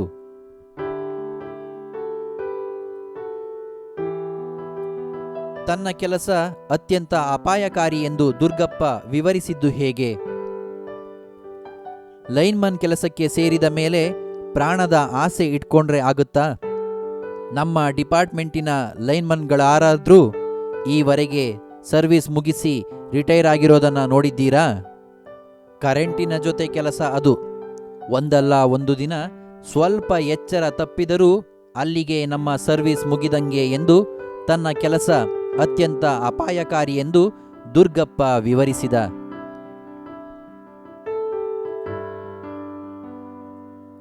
ಜಬ್ಬಾರ್ ನಿರೂಪಕರಿಗೆ ಅಂಚೆ ವಿಲೇವಾರಿ ಬಗ್ಗೆ ಅಸಡ್ಡೆಯಿಂದ ಏನು ಹೇಳಿದ? ಜಬ್ಬಾರ್ ನಿರೂಪಕರಿಗೆ ಅಂಚೆ ವಿಲೇವಾರಿ ಬಗ್ಗೆ ಅಸಡ್ಡೆಯಿಂದ, ಅಯ್ಯೋ ಯಾವೋ ಮದ್ವೆ ಮನೆ ಕಾಗದ ಸಾರ್, ನೀವೇನು ಹೋಗೋದಿಲ್ಲ ಏನಿಲ್ಲ, ಅವನ್ನು ಇವತ್ತು ಕೊಟ್ಟರೂ ಒಂದೇ ನಾಳೆ ಕೊಟ್ಟರೂ ಒಂದೇ ಎಂದು ಹೇಳಿದ. ನಾಯಿ ಕಚ್ಚಿದ್ದೆಲ್ಲಿ ಎಂದಾಗ ಜಬ್ಬರ್ ಇರುಸು ಮುರುಸಿನಿಂದ ಏನು ಹೇಳಿದನು? ನಾಯಿ ಕಚ್ಚಿದ್ದೆಲ್ಲಿ ಎಂದಾಗ ಜಬ್ಬರ್ ಇರುಸು ಮುರುಸಿನಿಂದ, ಹೋಗಲಿ ಬಿಡಿ, ಅದು ಬೀದಿಲಿ ತೋರಿಸೋ ಹಂಗಿಲ್ಲ, ನನ್ನ ಮಗಂದು ಅಂಥ ಜಾಗದಲ್ಲಿ ಕಚ್ಚಿದೆ, ಪ್ಯಾಂಟು ಬಿಚ್ಚಬೇಕಾಗುತ್ತೆ ಎಂದು ದನಿ ತಗ್ಗಿಸಿ ಹೇಳಿದ. ಹುಚ್ಚು ನಾಯಿಗಳು ಆಸ್ಪತ್ರೆಯಲ್ಲಿ ಹೇಗೆ ವರ್ತಿಸುತ್ತವೆಂದು ಪುಟ್ಟಯ್ಯ ಹೇಳಿದನು. ಹುಚ್ಚು ನಾಯಿಗಳು ಆಸ್ಪತ್ರೆಯಲ್ಲಿ ವರ್ತಿಸುವ ಬಗ್ಗೆ ಪುಟ್ಟಯ್ಯ ಹೀಗೆ ಹೇಳುತ್ತಾನೆ. ಹುಚ್ಚು ನಾಯಿ ಹತ್ರ ಧೈರ್ಯದ ಪ್ರಶ್ನೆನೇ ಬರೋದಿಲ್ಲ. ಅವಕ್ಕೆ ತಲೆಕೆಟ್ಟು ಕಂಡಿದ್ದಕ್ಕೆಲ್ಲ ಕಚ್ಚುತ್ತವೆ. ಆಸ್ಪತ್ರೆಗೆ ತಗೊಂಡು ಬಂದವನ್ನ ನೋಡಿದ್ದೀನಲ್ಲ, ಮೇಜು ಕುರ್ಚಿ ಕಾಲಿಗೆಲ್ಲ ಕಚ್ಚುತ್ತವೆ ಎಂದನು. ನಾಯನ್ನು ಕೊಲ್ಲದೆ ನೌಕರರು ಸುಳ್ಳು ಹೇಳಿರುವರೆಂದು ನಿರೂಪಕರು ಯಾವ ಸಲಹೆ ನೀಡಿದರು? ನಿರೂಪಕರು ಖಾನ್ ಸಾಬ್ಗೆ ಒಂದು ಕೆಲಸ ಮಾಡಿ, ಇನ್ನು ಮೇಲೆ ನಾಯಿ ಕೊಂದರೆ ಬಾಲ ತಗೊಂಡು ಬಂದು ತೋರಿಸಬೇಕು ಅಂತ ಹೇಳಿ, ಅವರ ಲೆಕ್ಕ ಸುಳ್ಳೋ ನಿಜವೋ ನಿಮಗೆ ಗೊತ್ತಾಗುತ್ತೆ ಎಂದು ಸಲಹೆ ನೀಡಿದರು. ಆನೆಯೇ ತಿಪ್ಪಣ್ಣನ ಸಾವಿಗೆ ಕಾರಣವೆಂದು ದುರ್ಗಪ್ಪ ಹೇಳಿದಾಗ ನಿರೂಪಕರ ಪ್ರತಿಕ್ರಿಯೆಯೇನು? ಆನೆಯೇ ತಿಪ್ಪಣ್ಣನ ಸಾವಿಗೆ ಕಾರಣವೆಂದು ದುರ್ಗಪ್ಪ ಹೇಳಿದಾಗ ನಿರೂಪಕರು, ಅದೇನ್ ಮಾಡುತ್ತಯ್ಯ ಆನೆ? ಎಲ್ಲೋ ಕಂಬದ ಮೇಲೆ ಸತ್ತಿರೋ ತಿಪ್ಪಣ್ಣನಿಗೂ ಎಲ್ಲೋ ಓಡಾಡಿಕೊಂಡಿರೋ ಆನೆಗೂ ಕಟ್ತೀರಲ್ಲಯ್ಯ. ಬಾಯಿಲ್ಲದೋರು ಈ ಪ್ರಪಂಚದಲ್ಲಿ ಬದುಕೋ ಹಂಗೆ ಇಲ್ಲವೇನಯ್ಯ ಎಂದು ಪ್ರತಿಕ್ರಿಯಿಸಿದರು. ಡ್ರೈವರ್ ಅಬ್ಬಾಸ್, ಕ್ಲೀನರ್ ಕೃಷ್ಣರ ಸಾವಿಗೆ ಕಾರಣವೇನು? ಲೋಡು ಲಾರಿ ಬಿಟ್ಟುಕೊಂಡು ಬರುತ್ತಿದ್ದ ಅಬ್ಬಾಸ್ಗೆ 2 ದಮ್ ಬೀಡಿ ಎಳೆಯಬೇಕೆನ್ನುವ ತೆವಲು ಉಂಟಾಯಿತು. ಬೀಡಿ ಹಚ್ಚಿಕೊಳ್ಳುವವರೆಗೆ ಕ್ಲೀನರ್ ಕೃಷ್ಣನಲ್ಲಿ ಸ್ಟೇರಿಂಗ್ ಹಿಡಿಯಲು ಹೇಳುತ್ತಾನೆ. ಆದರೆ ಕ್ಲೀನರ್ ಕೃಷ್ಣ ನಿದ್ದೆಯ ಮಂಪರಿನಲ್ಲಿ ಇದ್ದ ಕಾರಣ ಆತ ಸ್ಟೇರಿಂಗನ್ನು ಆಚೀಚೆ ಅಲ್ಲಾಡದಂತೆ ವಜ್ರಮುಷ್ಟಿಯಲ್ಲಿ ಹಿಡಿಯುತ್ತಾನೆ. ಆದರೆ ನೇರವಾಗಿ ಮರದ ದೊಡ್ಡ ಕಾಂಡದ ಕಡೆಗೆ ಮುನ್ನುಗ್ಗುತ್ತಿದ್ದ ಲಾರಿಯನ್ನು ತಪ್ಪಿಸಲು ಡ್ರೈವರ್ ಅಬ್ಬಾಸ್ ಕೃಷ್ಣನಲ್ಲಿ ಸ್ಟೇರಿಂಗ್ ಬಿಡೋ ಎನ್ನುತ್ತಾನೆ. ಆದರೆ ಕೃಷ್ಣ ಬಿಡದೆ ಇದ್ದಾಗ ಕೊನೆಯ ಕ್ಷಣದಲ್ಲಿ ಬ್ರೇಕು ಹಾಕಲು ಮುಂದಾಗುತ್ತಾನೆ. ಆದರೆ ಅಷ್ಟೊತ್ತಿಗಾಗಲೇ ಪರಿಸ್ಥಿತಿ ಕೈಮೀರಿ ಲಾರಿ ಮರಕ್ಕೆ ಡಿಕ್ಕಿ ಹೊಡೆಯುತ್ತದೆ. ಈ ತೀವ್ರತೆಗೆ ಡ್ರೈವರ್ ಅಬ್ಬಾಸ್, ಕ್ಲೀನರ್ ಕೃಷ್ಣ ಇಬ್ಬರೂ ಪ್ರಾಣ ಕಳೆದುಕೊಳ್ಳುತ್ತಾರೆ.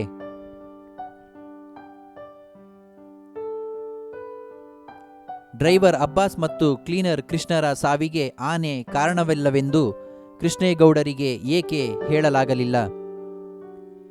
ಡ್ರೈವರ್ ಅಬ್ಬಾಸ್ ಮತ್ತು ಕ್ಲೀನರ್ ಕೃಷ್ಣರ ಸಾವಿಗೆ ಆನೆ ಕಾರಣವಲ್ಲವೆಂದು ಕೃಷ್ಣೇಗೌಡರಿಗೆ ಹೇಳಲಾಗಲಿಲ್ಲ.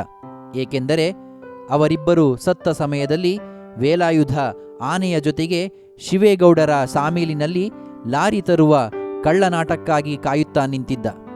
ಆದರೆ ಈ ವಿಷಯ ಹೇಳುವುದು ಅಸಾಧ್ಯವಾಗಿತ್ತು, ಏಕೆಂದರೆ ಅದು ಕಳ್ಳತನದ ವ್ಯವಹಾರವಾಗಿತ್ತು. ಆನೆಯನ್ನು ಹದ್ದು ಬಸ್ತಿನಲ್ಲಿಡುವುದರ ಬಗ್ಗೆ ವೇಲಾಯುಧನ ಅಪ್ಪ ಏನು ತಿಳಿಸಿದ್ದ? ಆನೆಯನ್ನು ಹದ್ದು ಬಸ್ತಿನಲ್ಲಿಡುವುದರ ಬಗ್ಗೆ ವೇಲಾಯುಧನ ಅಪ್ಪ ಹೀಗೆ ಹೇಳಿದ್ದ: ಆನೆಯ ಕಾಲಿನ ಉಗುರುಗಳ ಬಳಿ ಅಂಕುಶದಿಂದ ತಿವಿದರೆ ಅದಕ್ಕೆ ಪ್ರಾಣವೇ ಹೋಗುವಷ್ಟು ನೋವಾಗುತ್ತದೆಂದೂ, ಆ ಭಯಂಕರ ನೋವಿಗೆ 4 ಸಾರಿ ತಿವಿಯುವುದರೊಳಗೆ ಎಂಥ ಪುಂಡು ಆನೆಯಾದರೂ ಶರಣಾಗಿ ನೆಲದ ಮೇಲೆ ಮಲಗಿ ಬಿಡುತ್ತದೆ ಎಂದು ಹೇಳಿದ್ದ. ಅರಣ್ಯ ಇಲಾಖೆಯವರು ನಾಗರಾಜನನ್ನು ಕುರಿತು ಏನೆಂದು ಜಾಹೀರಾತು ನೀಡಿದರು?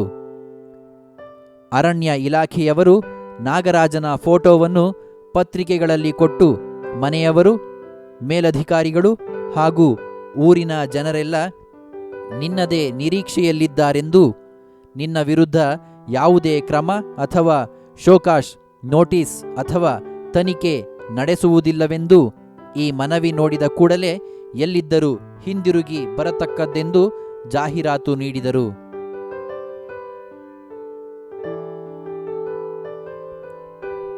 5-6 ವಾಕ್ಯಗಳಲ್ಲಿ ಉತ್ತರಿಸಿರಿ.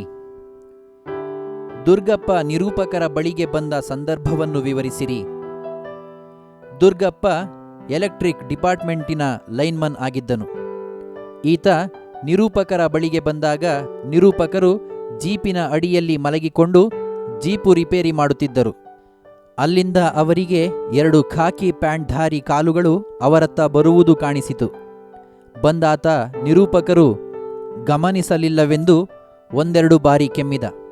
ಏಕೆಂದರೆ ನಿರೂಪಕರ ಊರಿನಲ್ಲಿ ಕೆಮ್ಮು ಕಾಲಿಂಗ್ ಬೆಲ್ ಇದ್ದ ಹಾಗೆ.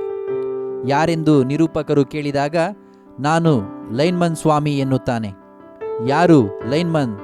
ತಿಪ್ಪಣ್ಣನೇನಯ್ಯ ಎಂದಾಗ ಥೂತು, ಟೆಲಿಫೋನ್ ಡಿಪಾರ್ಟ್ಮೆಂಟ್ ಅಲ್ಲ ಸ್ವಾಮಿ, ನಾವು ಕರೆಂಟಿನೋರು, ನಾನು ಲೈನ್ಮನ್ ದುರ್ಗಪ್ಪ ಸ್ವಾಮಿ ಎನ್ನುತ್ತಾನೆ. ಆಗ ನಿರೂಪಕರು ಅದ್ಯಾಕೆ ಟೆಲಿಫೋನ್ ಡಿಪಾರ್ಟ್ಮೆಂಟಿಗೂ ಥೂ ಅಂತೀಯ ಎಂದಾಗ, ಅದೊಂದು ತರ್ಲೆ ಡಿಪಾರ್ಟ್ಮೆಂಟ್ ಅಲ್ವಾ ಸಾರ್, ನಮ್ಮ ತಂತಿ ತರಬ್ಯಾಡ್ರಿ, ಟೆಲಿಫೋನ್ ಗೊರಾ ಅನ್ನುತ್ತೆ, ಹೀಗೆ ಹಾಗೆ ಅಂತೆಲ್ಲ ದಿನ ನಮ್ಮ ಜೊತೆ ಪುಕಾರ್ ತೆಗಿತಾನೆ ಇರ್ತಾರೆ. ಜೀಪಿನ ಅಡಿಯಿಂದ ಹೊರಬಂದ ನಿರೂಪಕರು ಹಾಗಾದರೆ ಮತ್ತೇಕೆ ಬಂದೆ ಎಂದು ಕೇಳಿದಾಗ ಸುಮ್ಮನೆ ಬಂದೆ ಎಂದು ಹೇಳಿದ. ಅವನ ಮಾತು ಕೇಳಿದರೆ ಏನೂ ಕೆಲಸವಿಲ್ಲದೆ ಪುರುಸೊತ್ತಾಗಿದ್ದರಿಂದ ಇಲ್ಲಿಯವರೆಗೂ ಬಂದಿದ್ದಾನೆಂದು ಅರ್ಥ ಬರುತ್ತಿತ್ತು. ಹಾಗಿದ್ದರೆ ಏನೋ ಇನಾಮು ಕೇಳಲೋ ಅಥವಾ ಚಂದ ವಸೂಲಿಗೋ ಇಲ್ಲವೇ ಮನೆ ಉಪಯೋಗಕ್ಕೆ ಕಾಫಿ ಬೀಜವನ್ನೋ ಏಲಕ್ಕಿಯನ್ನೋ ಕೇಳಲು ಈ ರೀತಿ ಪೀಠಿಕೆ ಹಾಕಿರಬಹುದೆಂದು ಯೋಚಿಸಿದರು. ಆತ ಬಂದ ವಿಷಯ ಹೇಳದೇ ಇದ್ದಾಗ ನಿರೂಪಕರೇ ಬಾಯಿ ಬಿಡಿಸಲು ಮುಂದಾದರು. ಆತ, ಏನಿಲ್ಲ, ಸ್ವಲ್ಪ ಕೊಡಲಿ ಇದ್ರೆ ಬೇಕಿತ್ತು ಸ್ವಾಮಿ. ಒಂದು ಮರ ಮುರ್ಕೊಂಡು ತಂತಿ ಮೇಲೆ ಬಿದ್ದಿದೆ, ಅದನ್ನು ಕಡಿದು ಲೈನ್ ಕ್ಲಿಯರ್ ಮಾಡಲು ಕೊಡಲಿ ಬೇಕಾಗಿತ್ತೆಂದು ಕೃಷ್ಣೇಗೌಡರ ಆನೆಯದೇ ಕೆಲಸವೆಂದು ಕೊಡಲಿ ತೆಗೆದುಕೊಂಡು ಹೋಗುತ್ತಾನೆ. ನಿರೂಪಕರು ಕೊಡಲಿ ವಸೂಲಿ ಮಾಡಲು ಹೋಗಲಿಲ್ಲವೇಕೆ ವಿವರಿಸಿ. ದುರ್ಗಪ್ಪ ಕೊಡಲಿ ತಗೊಂಡು ನಿರ್ಗಮಿಸಿದವ ಮತ್ತೆ ಬರಲೇ ಇಲ್ಲ. 3-4 ದಿನವಾದರೂ ದುರ್ಗಪ್ಪನು ಪತ್ತೆಯೇ ಇಲ್ಲ, ಕೊಡಲಿಯೂ ಪತ್ತೆ ಇಲ್ಲ. ಆ ಕೊಡಲಿಯಾದರೋ ಸುಳ್ಳು ಹೇಳಿ ಕದ್ದುಕೊಂಡು ಹೋಗಬೇಕಾದಷ್ಟು ಅಮೂಲ್ಯವಾದುದೇನೂ ಅಲ್ಲ. ಕೆರೆ ಕೆಲಸಕ್ಕೆಂದು ಬಂದಿದ್ದ ಮಣ್ಣು ಒಡ್ಡರು ಅಗೆಯುವಾಗ ಅಡ್ಡಾಗುವ ಬೇರುಗಳನ್ನು ಕಡಿಯಲೆಂದು ನನ್ನ ಕೊಡಲಿ ತಗೊಂಡು ಕಲ್ಲು ಮಣ್ಣು ನೋಡದೆ ಎರ್ರಾಬಿರ್ರಿ ಜಪ್ಪಿ ಅದರ ಹಿಂಭಾಗ ಯಾವುದು ಮುಂಭಾಗ ಯಾವುದು ಗೊತ್ತಾಗದಷ್ಟು ಹಾಳು ಮಾಡಿದ್ದರು. ಈಗ ಅದನ್ನು ಸುತ್ತಿಗೆ ಎಂದು ಸಹ ಕರೆಯಬಹುದಿತ್ತು. ಅದರಲ್ಲಿ ದುರ್ಗಪ್ಪ ಹೇಗೆ ಮರ ಕಡಿಯುತ್ತಾನೋ ಗೊತ್ತಾಗಲಿಲ್ಲ. ಏನೇ ಇರಲಿ, ಅದನ್ನು ಅವನೇ ಹುಡುಕಿ ತಗೊಂಡು ಹೋಗಿದ್ದರಿಂದ ಮೊಂಡು ಕೊಡಲಿ ಕೊಟ್ಟಿದ್ದಕ್ಕೆ ನನ್ನನ್ನು ಅವನು ದೂಷಿಸುವಂತೆ ಇರಲಿಲ್ಲ. ಅದನ್ನು ಅವನು ಅಕಸ್ಮಾತ್ ಕದ್ದರೂ ನನಗೇನು ಕೊಡಲಿ ಹೋಯ್ತೆಂದು ದುಃಖವಾಗುತ್ತಿರಲಿಲ್ಲ. ಹಾಗಾಗಿ ನಾನು ದುರ್ಗಪ್ಪನನ್ನು ಹುಡುಕಿ ಕೊಡಲಿ ವಸೂಲಿ ಮಾಡುವ ಗೋಜಿಗೆ ಹೋಗಲಿಲ್ಲ ಎಂದು ಹೇಳುತ್ತಾರೆ.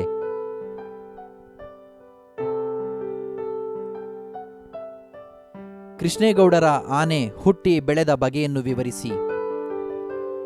ಕೃಷ್ಣೇಗೌಡರ ಆನೆ ಕಾಡಿನಿಂದ ಹಿಡಿದು ತಂದು ಪಳಗಿಸಿದ ಆನೆಯಲ್ಲ. ಗಟ್ಟದ ಕೆಳಗಿದ್ದ ಗೂಳೂರು ಮಠದ ಆನೆ ಹಾಕಿದ ಮರಿಯೇ ಕೃಷ್ಣೇಗೌಡರ ಬಳಿ ಇದ್ದ ಆನೆ. ಇದು ಹುಟ್ಟಿದ್ದು ಬೆಳೆದಿದ್ದು ಎಲ್ಲಾ ಊರಿನಲ್ಲೇ, ಜನಗಳ ನಡುವೆಯೇ. ಹಾಗಾಗಿ ಅದಕ್ಕೆ ಕಾಡಿನ ಬಗ್ಗೆಯಾಗಲಿ ಕಾಡಿನಲ್ಲಿರುವ ಇತರ ಕಾಡಾನೆಗಳ ಬಗ್ಗೆಯಾಗಲಿ ಏನೂ ತಿಳಿವಳಿಕೆ ಇರಲಿಲ್ಲವೆಂದು ಕಾಣುತ್ತದೆ. ಅದು ಮೂಡಿಗೆರೆಯ ಪೇಟೆಗೆ ಎಷ್ಟೊಂದು ಒಗ್ಗಿತ್ತೆಂದರೆ ಯಾವ ಲಂಗು ಲಗಾಮಿಲ್ಲದೆ ದನಕರುಗಳ ರೀತಿಯಲ್ಲಿ ಪೇಟೆಯೊಳಗೆ ತಿರುಗಿಕೊಂಡಿರುತ್ತಿತ್ತು. ಸ್ಕೂಲು ಮಕ್ಕಳು ಅದರ ಹತ್ತಿರ ಬರಲು ಹೆದರುತ್ತಿದ್ದವರಾದರೂ ಅವರು ದೂರದಿಂದಲೇ ಗೌರಿ ಎಂದು ಕೂಗಿದರೆ ಸಾಕು, ಸೊಂಡಿಲೆತ್ತಿ ಸಲಾಂ ಮಾಡುತ್ತಿತ್ತು. ದಾರಿ ಬದಿಯ ಪೆಟ್ಟಿಗೆ ಅಂಗಡಿಗಳವರು ಹಣ್ಣು, ಖರ್ಚಾದ ಬಾಳೆಗೊನೆಗಳ ದಿಂಡು, ಸಿಪ್ಪೆಗಳನ್ನು, ಜಜ್ಜಿದ ಹಾಳಾದ ಹಣ್ಣುಗಳನ್ನು ಅದಕ್ಕೆ ಕೊಡಲು ಇಟ್ಟಿರುತ್ತಿದ್ದರು. ಆ ಆನೆ ಖಾಯಮ್ಮಾಗಿ ಎಲ್ಲಾ ಪೆಟ್ಟಿಗೆ ಅಂಗಡಿಗಳ ಬಳಿಗೂ ಹೋಗಿ ಅವನ್ನೆಲ್ಲ ಸೊಂಡಿಲಲ್ಲಿ ತೆಗೊಂಡು ತಿನ್ನುತ್ತಿತ್ತು.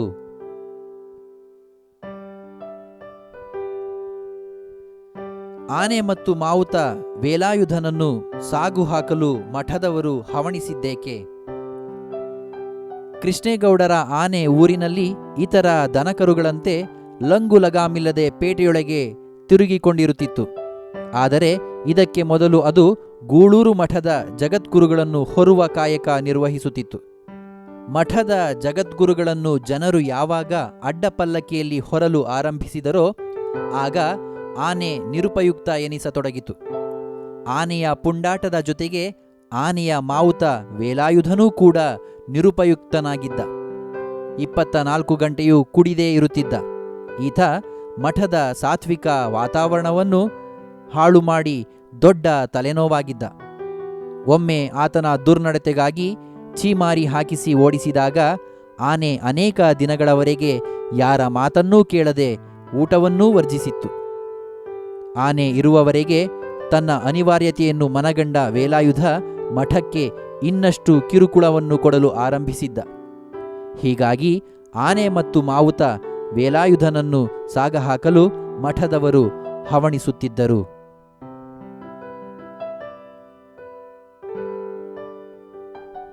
ಎಲ್ಲರ ನಿರೀಕ್ಷೆ ಸುಳ್ಳಾಗುವಂತೆ ಕೃಷ್ಣೇಗೌಡ ಆನೆಯನ್ನು ಹೇಗೆ ಸಾಕಿದನು?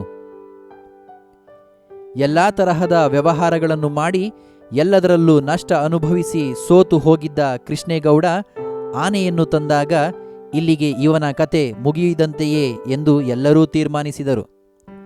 ಆನೆ ಸಾಕುವುದು ಎಂದರೆ ಎಲೆಕ್ಷನ್ನಿಗೆ ನಿಂತ ಹಾಗೆ. ಮನೆ ಮಠ ಸಂಪೂರ್ಣ ಹಾಳು ಮಾಡಿಕೊಂಡು ಹೆಂಡತಿ ಮಕ್ಕಳ ಬಾಯಿಗೆ ಮಣ್ಣು ಹಾಕುವ ಕ್ಷಿಪ್ರ ಮಾರ್ಗ ಇದೆಂದು ಎಲ್ಲರೂ ದೃಢವಾಗಿ ನಂಬಿದ್ದರು. ಆದರೆ ಆಗಿದ್ದು ಇದರ ತದ್ವಿರುದ್ಧ. ಮಠದಲ್ಲಿ ಬರೀ ಒಣಹುಲ್ಲು ಮೊಸರನ್ನ ತಿಂದು ಸೊರಗಿದ್ದ ಆನೆಗೆ ಬಯನೆ ಸೊಪ್ಪು, ಹಸಿ ಹುಲ್ಲು, ಹಿಂಡಿ, ಬೆಲ್ಲ, ಗೆಣಸು ಎಲ್ಲ ಕೊಟ್ಟು ಕೃಷ್ಣೇಗೌಡ ಪಗಡುದಸ್ತಾಗಿ ಬೆಳೆಸಿದ. ಆನೆ ಮರ ಎಳೆದು ತಂದ ಬಾಡಿಗೆಯಿಂದ ಕೃಷ್ಣೇಗೌಡನಿಗೆ ಒಳ್ಳೆಯ ಲಾಭವೂ ಕೂಡ ಬಂತು. ಕೃಷ್ಣೇಗೌಡ ದುಡ್ಡಿನ ಮುಖ ನೋಡಿದ್ದೇ ಆನೆ ಬಂದ ಮೇಲಿಂದ.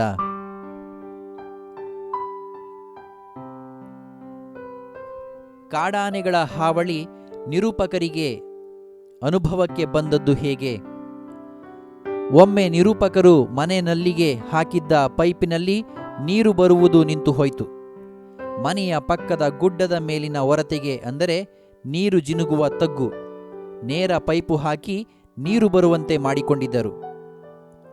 ಪೈಪಿನೊಳಗೆ ಆಗೀಗ ಕಪ್ಪೆಗಳೋ ನೀರು ಹಾವುಗಳೋ ನುಗ್ಗಿ ಸಿಕ್ಕಿಕೊಂಡು ನೀರು ಬರಲು ಅಡಚಣೆ ಒಡ್ಡುತ್ತಿದ್ದವೇನೋ ಎಂಬುದು ಅವರ ಊಹೆಯಾಗಿತ್ತು.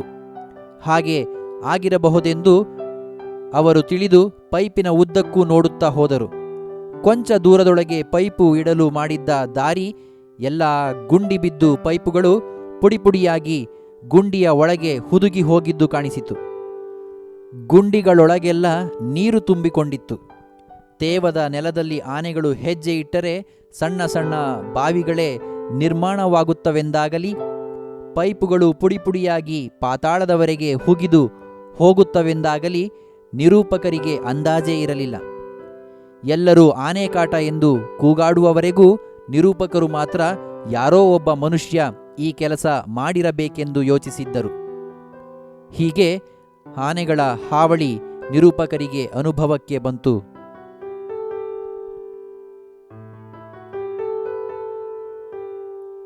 ಅರಣ್ಯ ಇಲಾಖೆಯ ಶತ್ರುಗಳ ಕಾರ್ಯಭಾರವನ್ನು ನಾಗರಾಜ ವಿವರಿಸಿದ್ದು ಹೇಗೆ? ಒಮ್ಮೆ ನಿರೂಪಕರು ದುರ್ಗಪ್ಪನಿಂದ ವಶಪಡಿಸಿಕೊಂಡ ಕೊಡಲಿಯನ್ನು ಬಿಡಿಸಿ ತರಲು ಸಲುವಾಗಿ ಫಾರೆಸ್ಟ್ ಆಫೀಸರ್ ನಾಗರಾಜನ ಬಳಿಗೆ ಹೋಗಿದ್ದರು. ಇದನ್ನು ಅರಿತ ನಾಗರಾಜ್ ನಿರೂಪಕರಲ್ಲಿ ಹೀಗೆ ಹೇಳುತ್ತಾನೆ: ನೋಡಿ ಸರ್, ಬೆಳ್ಳಗಿರೋದೆಲ್ಲ ಹಾಲಂತ ನಂಬೋರು ನೀವು. ಇದೆಲ್ಲ ನೀವು ಹೇಳ್ತಿರೋ ಅಷ್ಟು ಸಿಂಪಲ್ ಆಗಿಲ್ಲ ಸರ್. ನೀವಾಗೆ ಕೇಳ್ತಿರೋದ್ರಿಂದ ವಿಧಿ ಇಲ್ಲದೆ ಹೇಳ್ತಿದ್ದೇನೆ. PWನವರು, ಕರೆಂಟಿನವರು, ಟೆಲಿಫೋನಿನವರು, ಈ 3 ಡಿಪಾರ್ಟ್ಮೆಂಟ್ಗಳು ನಮಗೆ ಎನಿಮಿ ನಂಬರ್ 1. ಇವರಿಗೆ ಬುದ್ಧಿ ಕಲಿಸೋದಕ್ಕೆ ನಮಗೆ ಗೊತ್ತಿದೆ.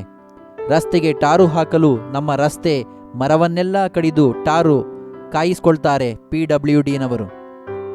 ಈ ಕರೆಂಟಿನವರು, ಟೆಲಿಫೋನಿನವರು ಅವರ ಲೈನು ಎಳೆಯೋದಕ್ಕೆ ಫಾರೆಸ್ಟು ಕ್ಲಿಯರ್ ಮಾಡ್ತೀವಿ ಅಂತ ಎಲ್ಲೆಂದರಲ್ಲಿ ಸಾವಿರಾರು ಎಕರೆ ಕಾಡು ಕಡಿದು ಹಾಳು ಮಾಡಿದ್ದಾರೆ. ಈಗ ಹಳ್ಳಿಗೆ ಕರೆಂಟು, ಟೆಲಿಫೋನ್ ಕೊಡಬೇಕಂತ ಸರ್ಕಾರ ಪಾಲಿಸಿ ಮಾಡಿ ಇವರ ರೊಟ್ಟಿ ಜಾರಿ ತುಪ್ಪಕ್ಕೆ ಬಿದ್ದಿದೆ ಸರ್. ಲೈನು ಕ್ಲಿಯರ್ ಮಾಡೋ ನೆವದಲ್ಲಿ ಇವರು ಯಾರೂ ಮನೆಗೆ ಸೌದೆ ಕೊಳ್ತಾನೇ ಇಲ್ಲ. ನೀವು ಹೇಳಿದ ಹಾಗೆ ಇವರು ಸರ್ಕಾರದ ಡಿಪಾರ್ಟ್ಮೆಂಟೇ, ನಾವೂ ಡಿಪಾರ್ಟ್ಮೆಂಟೇ. ಆದರೆ ಇವರನ್ನು ಹೀಗೆ ಬಾಲ ಬಿಚ್ಚೋದಕ್ಕೆ ಬಿಟ್ರೆ ಫಾರೆಸ್ಟು ಡಿಪಾರ್ಟ್ಮೆಂಟು ಬಾಗಿಲು ಮುಚ್ಚಬೇಕಾಗುತ್ತೆ. ಇವರಿಗೆ ಬುದ್ಧಿ ಕಲಿಸಬೇಕೋ ಬೇಡವೋ ನೀವೇ ಹೇಳಿ ಎಂದು ನಾಗರಾಜ ಅರಣ್ಯ ಇಲಾಖೆಯ ಶತ್ರುಗಳ ಕಾರ್ಯಭಾರವನ್ನು ವಿವರಿಸಿದನು. ನಿದ್ರೆ ಮಂಪರಿನಲ್ಲಿದ್ದ ಡ್ರೈವರ್ ಪರಂಧಾಮಕ್ಕೆ ಹೋದ ಸಂದರ್ಭವನ್ನು ವಿವರಿಸಿ. ಒಂದು ದಿನ ಶಿವೇಗೌಡರ ಸಾಮೀಲಿನಲ್ಲಿ ಕಳ್ಳನಾಟ ಇಳಿಸಲು ರಾತ್ರೋರಾತ್ರಿ ಆನೆ ಕರೆದುಕೊಂಡು ಹೋದರಂತೆ. ಈಚೆಗೆ ಮರ ಕಡಿಯುವುದರ ಬಗ್ಗೆ, ನಾಟ ಸಾಗಿಸುವುದರ ಬಗ್ಗೆ ಸರ್ಕಾರದ ಕಾನೂನು ನಿಬಂಧನೆಗಳು ವಿಪರೀತ ಬಿಗಿಯಾದ್ದರಿಂದ ಸಾಮೀಲಿನವರ ಅರ್ಧಕ್ಕರ್ಧ ಕೆಲಸವೆಲ್ಲ ರಾತ್ರಿಯೇ ನಡೆಯುತ್ತಿದ್ದುದು. ಆನೆಯ ಮಾವುತ ಇಬ್ಬರೂ ತಮ್ಮ ತಮ್ಮ ಕೋಟ ಶರಾಬು ಕುಡಿದು ಬಿಗಿಯಾಗಿದ್ದರು. ವೇಲಾಯುಧನಿಗೆ ರಾತ್ರಿ ಸಹ ಕೆಲಸ ಮಾಡಬೇಕಲ್ಲ ಎಂದು ಸಿಟ್ಟೇ ಬಂದಿತ್ತು. ಸಾಮಿಲ್ಲಿನ ಒಳಗೆ ಲೋಡು ಲಾರಿ ನಿಂತಿತ್ತು. ಕ್ಲೀನರ್ ನಾಯರ್ ಹೋಟೆಲಿನಲ್ಲಿ ಚಾ ಕುಡಿದು ಬರಲು ಹೋಗಿದ್ದ. ಡ್ರೈವರ್ ಒಬ್ಬನೇ ನಿದ್ರೆ ಮಂಪರಿನಲ್ಲಿ ತೂಕಡಿಸುತ್ತಾ ಸ್ಟೇರಿಂಗ್ ಚಕ್ರದ ಮೇಲೆ ತಲೆ ವಾಲಿಸಿಕೊಂಡು ಅರೆನಿದ್ದೆಯಲ್ಲಿದ್ದ. ಶರಾಬಿನ ನಿಶಾದಲ್ಲಿದ್ದ ವೇಲಾಯುಧನಿಗೆ ಲಾರಿಗೂ ನಾಟಗಳಿಗೂ ಹಗ್ಗ ಬಿಗಿದು ಕಟ್ಟಿದ್ದು ಬಿಚ್ಚಬೇಕೆಂದು ಮರೆತೇ ಹೋಯ್ತು. ಹಿಂದು ಮುಂದು ನೋಡದೆ ಆನೆಗೆ ಲಾರಿಯ ಮೇಲಿನ ದಿಮ್ಮಿಗಳನ್ನು ತಳ್ಳಿ ಉರುಳಿಸಲು ಹೇಳಿದ. ನಿದ್ದೆಯ ಜೋಂಪಿನಲ್ಲಿದ್ದ ಡ್ರೈವರ್ಗೆ ಎಚ್ಚರಾದಾಗ ಪ್ರಪಂಚ ಯಾಕೋ ತಲೆ ಕೆಳಗಾಗುತ್ತಿದೆ ಎನ್ನಿಸಿತು. ಲಾರಿಗೆ ನಾಟ ಬಿಗಿದು ಕಟ್ಟಿದ್ದರಿಂದ ನಾಟ ಉರುಳದೆ ಲಾರಿ ಸಮೇತ ಮೆಲ್ಲಗೆ ವಾಲಿ ಒಂದು ಕಡೆ ಧೊಪ್ಪನೆ ಉರುಳಿ ಬಿತ್ತು. ಲಾರಿ ಮೆಲ್ಲಗೆ ವಾಲುತ್ತಾ ಒಂದು ಕಡೆ ಉರುಳಿದ್ದರಿಂದ ಡ್ರೈವರ್ ಮಹಾಶಯನಿಗೆ ಹೆಚ್ಚಿಗೆ ಏನೂ ಅಪಾಯವಾಗುವ ಸಂಭವವೇ ಇರಲಿಲ್ಲ. ಆದರೆ ಕ್ಯಾಬಿನ್ನಿನಲ್ಲಿ ಇಟ್ಟಿದ್ದ ಮಣಬಾರದ ಲಾರಿ ಜಾಕ್ ಧೊಪ್ಪನೆ ಅವನ ಬುರುಡೆಯ ಮೇಲೆ ಬಿದ್ದ ಹೊಡೆತಕ್ಕೆ ಅವನ ತಲೆ ಜಜ್ಜಿ ಕಮಕ್ ಕಿಮಿಕ್ ಎನ್ನದೆ ಪರಂಧಾಮಕ್ಕೆ ಹೋದನು.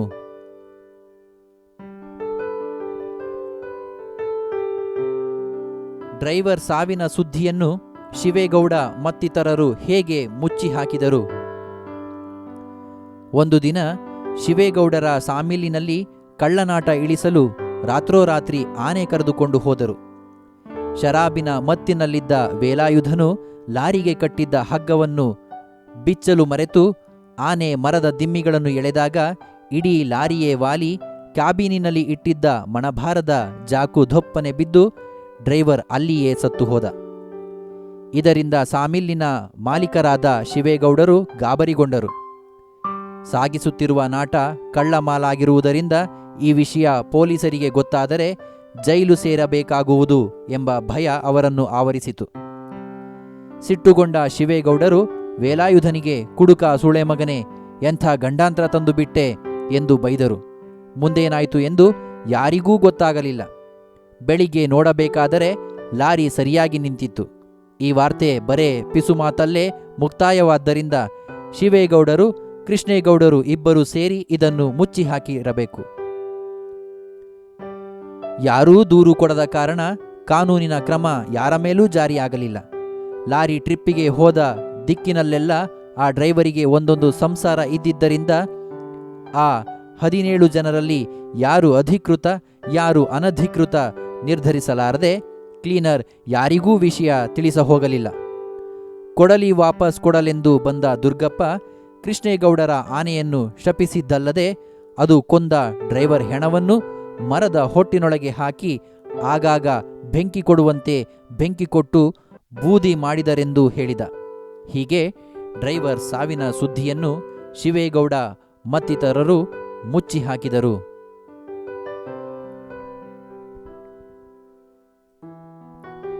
ದುರ್ಗಪ್ಪನಿಗೆ ಲೈನ್ಮನ್ ಕೆಲಸ ರೋಸಿ ಹೋಗಲು ಕಾರಣವೇನು?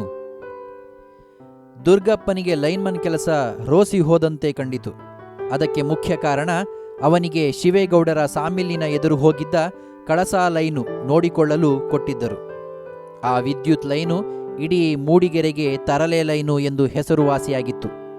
ಒಂದು ಕಡೆ ಹಳೆ ಕೋಟೆ ಗೌಡಳ್ಳಿ ಭೈರಾಪುರದವರಿಗೆ, ಇನ್ನೊಂದು ಕಡೆ ಬಣಕಲ್ಲು ನಿಡುವಾಳೆ ಜಾವಳಿವರೆಗೆ ಎಲ್ಲೆಲ್ಲೂ ಕಗ್ಗಾಡಿನ ನಡುವೆ ಎಲ್ಲ ನುಗ್ಗಿ ನುಸುಳಿ ಹೋಗಿತ್ತು.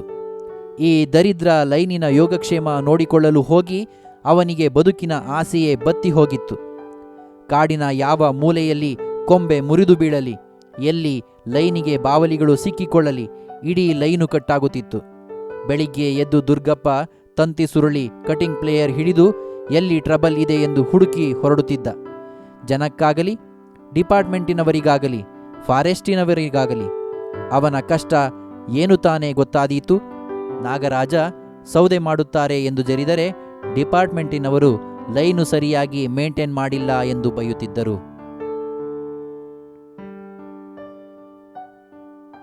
ಪೋಸ್ಟ್ಮನ್ ಜಬ್ಬಾರನ ಬವಣೆಗಳನ್ನು ನಿರೂಪಕರು ಹೇಗೆ ವಿವರಿಸಿದ್ದಾರೆ?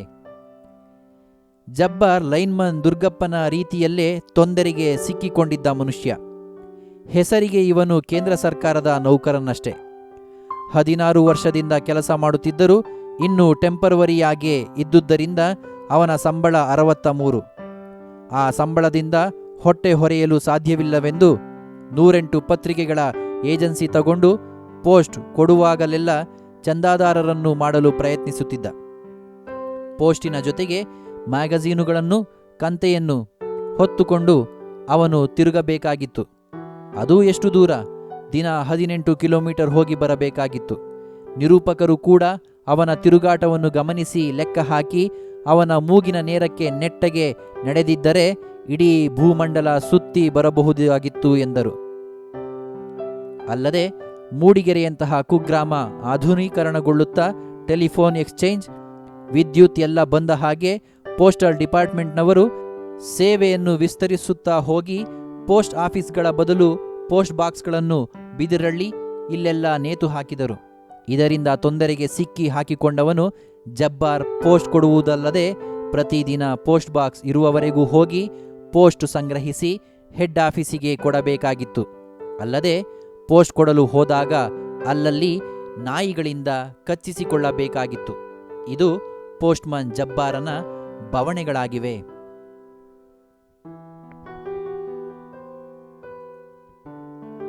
ಪುಟ್ಟಯ್ಯ ತನ್ನ ಅಸಹಾಯಕತೆಯನ್ನು ಹೇಗೆ ವಿವರಿಸುತ್ತಾನೆ? ಪುಟ್ಟಯ್ಯ ವೆಟರ್ನರಿ ಸ್ಟಾಕ್ಮನ್ ಆಗಿ ಸೇವೆ ನಿರ್ವಹಿಸುತ್ತಿದ್ದ. ಜಬ್ಬಾರ್ ಮತ್ತು ನಿರೂಪಕರು ಮಾತನಾಡುತ್ತಿರುವಾಗ ಮಧ್ಯ ಪ್ರವೇಶಿಸಿದ ಪುಟ್ಟಯ್ಯ ತನ್ನ ಅಸಹಾಯಕತೆಯನ್ನು ತೋಡಿಕೊಳ್ಳುತ್ತಾನೆ. ಹುಚ್ಚುನಾಯಿ ಇಂಜೆಕ್ಷನ್ ಏನೋ ಇದೆ, ಆದರೆ ಅದು ಗ್ಯಾರಂಟಿ ಇಲ್ಲ. ದನ ಎಮ್ಮೆಗಾದ್ರೆ ಹೇಗೋ ರಿಸ್ಕ್ ತಗೊಂಡು ಅದನ್ನೇ ಚುಚ್ಚಬಹುದು. ಆದರೆ ಮನುಷ್ಯರ ವಿಷಯಕ್ಕೆ ಸ್ವಲ್ಪ ಯೋಚನೆ ಮಾಡಬೇಕು. 1 ವಾರದಿಂದ ನಮಗೆ ಕರೆಂಟ್ ಇಲ್ಲ ನೋಡಿ. ರೆಫ್ರಿಜಿರೇಟರ್ ಒಳಗೆ ಸಾವಿರಾರು ರೂಪಾಯಿಗಳ ಔಷಧಿ ಇಟ್ಟಿರ್ತೀವಿ. ಕರೆಂಟಿನವರಿಗೆ ಏನು ಗೊತ್ತಾಗುತ್ತೆ ಹೇಳಿ ಅವೆಲ್ಲ? ಒಟ್ಟಿನಲ್ಲಿ ಲೈನು ಟ್ರಬಲ್ ಇದೆ ಅಂತ ಕರೆಂಟ್ ತೆಗೆದು ಹಾಕಿಬಿಡುತ್ತಾರೆ. ಯಾರ್ಯಾರಿಗೂ ಎಷ್ಟೆಷ್ಟು ನಷ್ಟ ಆಗುತ್ತೆ ಅಂತ ಏನಾದರೂ ಯೋಚನೆ ಮಾಡ್ತಾರಾ ಸರ್? ನಿಮ್ಮಂಥವರು ಚೆನ್ನಾಗಿ ಉಗಿಬೇಕು ಸರ್, ಇಲ್ಲದಿದ್ರೆ ಸರಿ ಹೋಗಲ್ಲ. ನಮ್ಮಂಥೋರ ಮಾತಿಗೆ ಅವರು ಬಿಲ್ಕುಲ್ ಬಗ್ಗೋದಿಲ್ಲ. ಇವತ್ತು ಹುಚ್ಚುನಾಯಿ ಕಚ್ಚಿದೆ ಅಂತ ಸುಮಾರು ದನಗಳು ಬಂದಿದ್ವು. ರೆಫ್ರಿಜಿರೇಟರ್ ಕೆಲಸ ಮಾಡುತ್ತಿಲ್ಲ, ಸಿರಮ್ ಕೆಟ್ಟೋಗಿದೆ ಅಂತ ಅವರನ್ನೆಲ್ಲ ಹಿಂದಕ್ಕೆ ಕಳಿಸಿದ್ದೀನಿ. ಹೊಸ ಸಿರಮ್ ಕಳಿಸೋದಕ್ಕೆ ಕೂನೂರಿಗೆ ಇಂಡೆಂಟ್ ಹಾಕಿದ್ದೇನೆ. ಯಾವಾಗ ಕನ್ಸೈನ್ಮೆಂಟ್ ಕಳಿಸ್ತಾರೋ ನೋಡಬೇಕು ಎಂದು ತನ್ನ ಅಸಹಾಯಕತೆಯನ್ನು ತೋಡಿಕೊಂಡನು.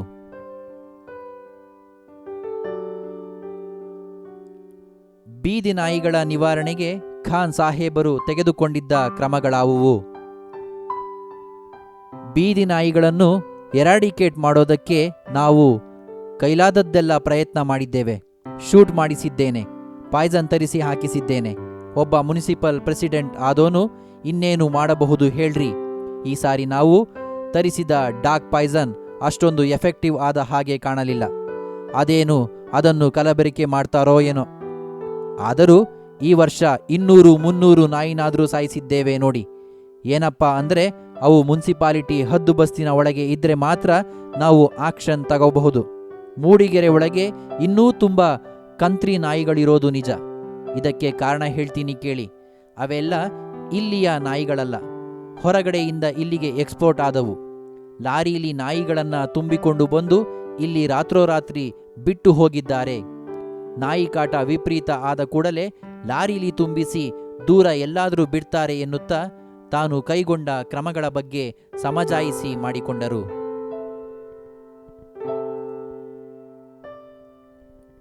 ಟೆಲಿಫೋನ್ ಲೈನ್ಮನ್ ತಿಪ್ಪಣ್ಣನ ಸಾವಿನ ಸಂದರ್ಭವನ್ನು ವಿವರಿಸಿ. ತಿಪ್ಪಣ್ಣ ಟೆಲಿಫೋನ್ ಇಲಾಖೆಯಲ್ಲಿ ಲೈನ್ಮನ್ ಕಾಯಕ ನಿರ್ವಹಿಸುತ್ತಿದ್ದ. ತಿಪ್ಪಣ್ಣನಿಗೆ ನುಗ್ಗೇಹಳ್ಳಿಯ ಕಡೆಗೆ ಹೋದ ಲೈನುಗಳು ಮೃತ್ಯು ಸ್ತಂಭವಾದೀತೆಂದು ತಿಳಿದಿರಲಿಲ್ಲ. ಆತ ಬೆಳಗ್ಗೆ ಎಕ್ಸ್ಚೇಂಜ್ ಬಳಿಗೆ ಬಂದಾಗ ನುಗ್ಗೇಹಳ್ಳಿ ಕಡೆಯ ಅಷ್ಟು ಲೈನ್ಗಳು ಡೆಡ್ ಆಗಿವೆ ಎಂದು ಮೇಂಟೆನ್ಷನ್ನಿನವರು ಹೇಳಿ ಕಳಿಸಿದರು. ಊರಿನಿಂದ ಸಾಕಷ್ಟು ದೂರದಲ್ಲಿದ್ದ 17ನೇ ಕಂಬದ ಜಂಕ್ಷನ್ ಬಾಕ್ಸ್ ಪರಿಶೀಲನೆ ಮಾಡಿ ಯಾವ ಯಾವ ಲೈನು ಡೆಡ್ ಆಗಿದೆ ತಿಳಿಯಲು ತಿಪ್ಪಣ್ಣ ಆ ಕಂಬ ಹತ್ತಿದ. 30-40 ತಂತಿಗಳ ತೊಡಕಿನೊಳಗೆ ನುಸುಳಿ ತಿಪ್ಪಣ್ಣ ಜಂಕ್ಷನ್ ಬಾಕ್ಸ್ ಬಿಚ್ಚಿ ಸ್ಕ್ರೂ ಡ್ರೈವರಿನಲ್ಲಿ ಎಂಥದ್ದನ್ನೋ ಮೀಟುತ್ತಿರಬೇಕಾದರೆ ಇದ್ದಕ್ಕಿದ್ದಂತೆ ಅಲ್ಲೇ ಸತ್ತು ಹೋದ. ಅನೇಕ ತಂತಿಗಳ ಗೋಜಲಿನೊಳಗೆ ಸಿಕ್ಕಿಕೊಂಡಿದ್ದ ತಿಪ್ಪಣ್ಣನ ಹೆಣ ರಿಪೇರಿ ಭಂಗಿಯಲ್ಲೇ ಕುಳಿತುಕೊಂಡು ಸತ್ತ ಹಾಗೆ ಕಾಣುತ್ತಲೇ ಇರಲಿಲ್ಲ. ನೋಡಿದವರೆಲ್ಲ ಏನೋ ಕಂಬ ಹತ್ತಿ ರಿಪೇರಿ ಮಾಡುತ್ತಿದ್ದಾನೆಂದು ತಿಳಿದು ಅವಲಕ್ಷಿಸಿ ತಮ್ಮ ಪಾಡಿಗೆ ನಡೆದರು. ದಿನ ಕಳೆದ ಮೇಲೆ ನುಗ್ಗೇಹಳ್ಳಿಯ ರಾಮೇಗೌಡರು ಇನ್ನೂ ಯಾಕೆ ತಮ್ಮ ಫೋನು ಸರಿಯಾಗಿಲ್ಲವೆಂದು ಎಕ್ಸ್ಚೇಂಜ್ಗೆ ಬಂದು ಕೂಗಾಡಿದಾಗಲೇ ಜೂನಿಯರ್ ಇಂಜಿನಿಯರ್ ರಮೇಶ್ ಬಾಬು ಗಮನ ಅತ್ತ ಹೋದುದು. ರಮೇಶ್ ಬಾಬು ಲೈನ್ಮನ್ ಶಂಕರಪ್ಪನನ್ನು ಕರೆದುಕೊಂಡು ಹೋಗಿ ನೋಡಿದಾಗ ತಿಪ್ಪಣ್ಣ ಸತ್ತಿರುವುದು ಖಾತ್ರಿಯಾಯಿತು.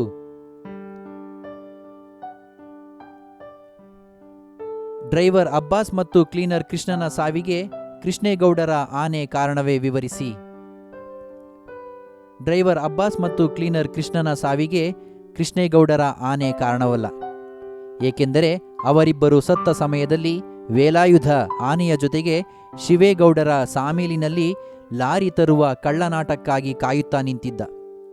ಅಬ್ಬಾಸ್ ಮತ್ತು ಕೃಷ್ಣನ ಸಾವಿಗೆ ಅವರ ಅಜಾಗರೂಕತೆಯೇ ಕಾರಣ.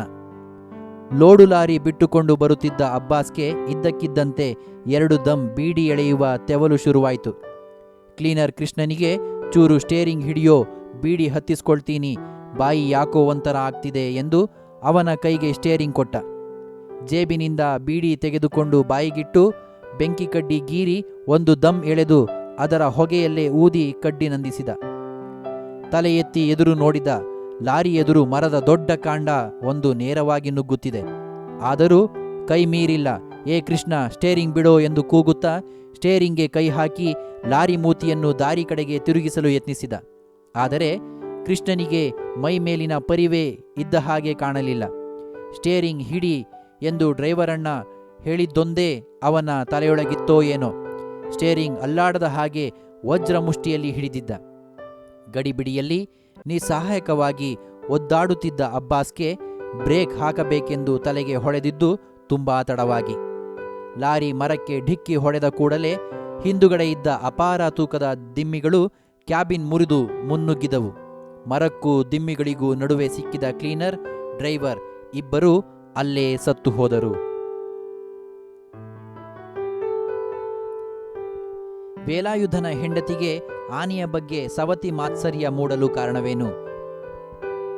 ಮನುಷ್ಯನ ಹಣೆಬರಹವನ್ನು ಎಷ್ಟು ಸಣ್ಣ ಸೂಕ್ಷ್ಮ ಸಂಗತಿಗಳು ನಿಯಂತ್ರಿಸುತ್ತವೆ ಎಂದು ಯೋಚಿಸಿದರೆ ಆಶ್ಚರ್ಯ ಆಗುತ್ತದೆ. ಮಕ್ಕಳಿಲ್ಲದ ವೇಲಾಯುಧನಿಗೆ ಮನಸ್ಸಿನ ಆಳದಲ್ಲಿ ಏನೇನು ಅಳುಕುಗಳಿತ್ತೋ ಗೊತ್ತಿಲ್ಲ. ಕೃಷ್ಣೇಗೌಡನ ಹೆಣ್ಣಾನೆ ಹುಡುಕಿಕೊಂಡು ಕಾಡಿನ ಆನೆಗಳು ಊರಿನ ಬಳಿ ಸುಳಿದಾಡಿದ್ದು ಅವನಿಗೆ ಆನೆಯ ಮೇಲೆ ದ್ವೇಷ ಸಾಧನೆ ಮೂಡಲು ಪ್ರೇರಣೆಯಾಯ್ತೋ ಏನೋ. ಮಠದವರು ಇವನನ್ನು ಓಡಿಸಿದಾಗ ಆ ಆನೆ ಊಟ ಬಿಟ್ಟು ಸೊರಗಿದ್ದು ಈಗ ಕಾಡಿಗೆ ಹೋಗಿ ಬಂದುದರಿಂದ ಅದು ದೊಡ್ಡ ಅಧಿಕ ಪ್ರಸಂಗವಾಗಿ ಕಂಡಿರಲೂ ಸಾಕು. ಆ ಆನೆಯ ಮಾವುತ ಆಗಿದ್ದರಿಂದಲೇ ಅವನಿಗೆ ಸಂಬಳ ಸಿಗುತ್ತಿದ್ದರೂ ಅದು ಹೆಣ್ಣಾನೆಯಾಗಿದ್ದರಿಂದಲೂ ಮತ್ತು ಅದನ್ನು ಕರೆದುಕೊಂಡು ಹಗಲೆನ್ನದೆ ರಾತ್ರಿಯೆನ್ನದೆ ವೇಲಾಯುಧ ಕೆಲಸಕ್ಕೆ ಹೋಗಬೇಕಾಗಿದ್ದರಿಂದಲೂ ವೇಲಾಯುಧನ ಹೆಂಡತಿಗೆ ಮಾತ್ರ ಒಂದು ರೀತಿಯ ವಿಚಿತ್ರ ಮಾತ್ಸರ್ಯ ಅದರ ಮೇಲೆ ಇದ್ದುದು ನಿಜ. ಬಸುರಿಯಾಗದೆ ವರ್ಷ ಕಳೆದ ಹಾಗೂ ವಿನಾಕಾರಣ ಅವನ ಸಂಸಾರಕ್ಕೆ ಅನ್ನ ಕೊಡುತ್ತಿದ್ದ ಈ ಆನೆ ವಿಷಯದಲ್ಲಿ ಸೂಕ್ಷ್ಮವಾದ ದ್ವೇಷ ಅವಳಲ್ಲಿ ರೂಪುಗೊಳ್ಳುತ್ತಾ ಇತ್ತು. ತನ್ನ ಸಿಟ್ಟನ್ನು ಆಕೆ ಆನೆ ಜೊತೆ ಮಲಗುತ್ತೀಯ, ನೀನ್ಯಾವ ಗಂಡಸು ಎನ್ನುವ ಮೂಲಕ ಹೊರಹಾಕಿದ್ದಳು. ಕಾರೋ ಲಾರಿಯೋ ಟ್ರ್ಯಾಕ್ಟರೋ ಯಾವುದನ್ನೇ ಆಗಲಿ ಗಂಡಸರು ಅಷ್ಟೊಂದು ಹಚ್ಚಿಕೊಂಡರೆ ಕೆಲವು ಹೆಂಗಸರಿಗೆ ಸಿಟ್ಟು ಬರುತ್ತದೆ. ತಮ್ಮ ಆಕರ್ಷಣಾ ಶಕ್ತಿಗೆ ಇವು ಸವಾಲು ಎಂದೇ ತಿಳಿಯುತ್ತಾರೆ. ಅಂಥದ್ದರಲ್ಲಿ ಆನೆಯಂಥ ಒಂದು ಜೀವ, ಅದೂ ಹೆಣ್ಣಾನೆ, ವೇಲಾಯುಧನನ್ನು ಹಚ್ಚಿಕೊಂಡರೆ ಇನ್ನು ಸಹಿಸಲು ಅಸಾಧ್ಯ. ನಾಗರಾಜನ ನಿಗೂಢ ಸಾವಿನ ಬಗ್ಗೆ ಜನರ ಅಭಿಪ್ರಾಯವೇನು? ನಾಗರಾಜನ ನಿಗೂಢ ಸಾವಿನ ಬಗ್ಗೆ ಹಲವಾರು ಅಭಿಪ್ರಾಯಗಳು ಹುಟ್ಟಿಕೊಂಡಿದ್ದವು. ಕೆಲವರು ಸಾರ್ವಜನಿಕ ಸಭೆಯಲ್ಲಾದ ಅವಮಾನ ತಾಳಲಾರದೆ ಆತ್ಮಹತ್ಯೆ ಮಾಡಿಕೊಂಡನೆಂದು ಹೇಳಿದರು. ಮೊದಲಿಗೆ ಕೃಷ್ಣೇಗೌಡರ ಆನೆಯೇ ಅವನನ್ನು ದುರ್ಗಮವಾದ ಕಾಡಿನಲ್ಲಿ ಎಲ್ಲೋ ಒಂದು ಕಡೆ ಕೊಂದು ನೆಲಕ್ಕೆ ಹಾಕಿ ತಿಕ್ಕಿದೆ ಎಂದು ಶಂಕಿಸಿದರು. ಹಾಗೆ ಆಗಿದ್ದರೆ ಆ ಆನೆಯ ನಿಮಿತ್ತ ನಡೆದ ಎಲ್ಲ ಘಟನೆಗಳಿಗೂ ಒಂದು ಅರ್ಥ ಸ್ಫುರಿಸುತ್ತಿತ್ತೋ ಏನೋ. ಪೊಲೀಸರು ಕಾಡೆಲ್ಲ ಹುಡುಕಾಡಿ ನಾಗರಾಜನ ಕೋವಿ ಸಿಕ್ಕಿದೆ, ಆದರೆ ಹೆಣ ಸಿಗಲಿಲ್ಲ ಎಂದು ಮಹಾಜರು ಬರೆದುಕೊಂಡರು.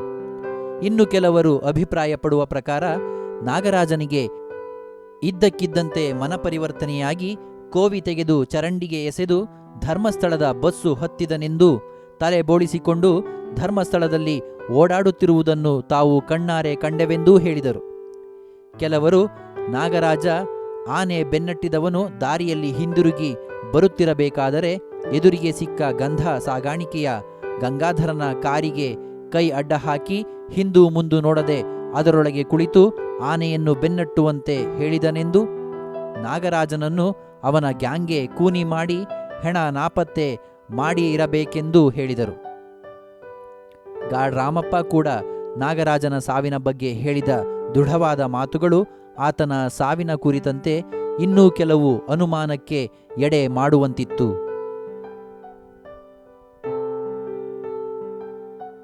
ತನ್ನ ಆನೆಯ ಬಗ್ಗೆ ಕೃಷ್ಣೇಗೌಡನಲ್ಲಿ ಬೇಸರ ಮೂಡಲು ಕಾರಣಗಳೇನು? ಕೃಷ್ಣೇಗೌಡ ಆನೆಯಿಂದ ಎದುರಾಗುತ್ತಿರುವ ಸಮಸ್ಯೆಗಳ ಬಗ್ಗೆ ರೋಸಿ ಹೋಗಿದ್ದ.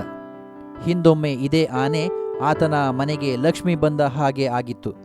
ಆದರೆ ಈಗ ಅದೇ ಆನೆಯನ್ನು ಸಾಗಹಾಕುವುದು ದೊಡ್ಡ ತಲೆನೋವಾಗಿ ಪರಿಣಮಿಸಿತ್ತು. ಊರಿನಲ್ಲಿ ಏನೇ ನಡೆದರೂ ಅದಕ್ಕೆ ಆನೆಯೇ ಕಾರಣ ಎನ್ನುವ ಅಪವಾದದ ಮಾತುಗಳು ಆತನನ್ನು ಸಂಕಷ್ಟಕ್ಕೆ ಗುರಿಪಡಿಸಿತ್ತು. ಹಿಂದೊಮ್ಮೆ ಮಠದವರು ಅದನ್ನು ಯಾರಿಗಾದರೂ ದಾಟಿಸಿದಂತೆ ತಾನೂ ದಾಟಿಸಬೇಕೆಂದು ಯೋಚಿಸಿದ. ಆದರೆ ಯಾರಿಗೆ ಮಾರುವುದು? Circus ಕಂಪನಿಗಳೆಲ್ಲ pauper ಎದ್ದಿವೆ. ಜಗದ್ಗುರುಗಳೆಲ್ಲ ಅಡ್ಡಪಲ್ಲಕ್ಕಿ ಇಲ್ಲವೇ ಬೆಂಜ್ ಕಾರುಗಳನ್ನು ಹಿಡಿದಿದ್ದಾರೆ. ಮರದ ವ್ಯಾಪಾರಿಗಳಿಗಂತೂ ಸರ್ಕಾರದ ಬಿಗಿ ಧೋರಣೆಯಿಂದ ಮತ್ತು ಲಂಚದ ಕಾಟದಿಂದ ಸುಸ್ತಾಗಿ ಹೋಗಿದ್ದಾರೆ. ಕಾಡಿಗೆ ಅಟ್ಟಿ ಬಿಡೋಣವೆಂದರೆ ಅದು ಊರಿನ ಆನೆ. ಕಾಡಿಗೆ ಹೋಗಿದ್ದೂ ಸಹ ಮತ್ತೆ ಬಂದು ಲಾಯದೊಳಗೆ ನಿಂತಿದೆ. ಆತನಿಗೆ ಆನೆ ಕುತ್ತಿಗೆಗೆ ಕಟ್ಟಿಕೊಂಡ ಕಲ್ಲು ಗುಂಡಿನಂತೆ ಭಾಸವಾಯಿತು.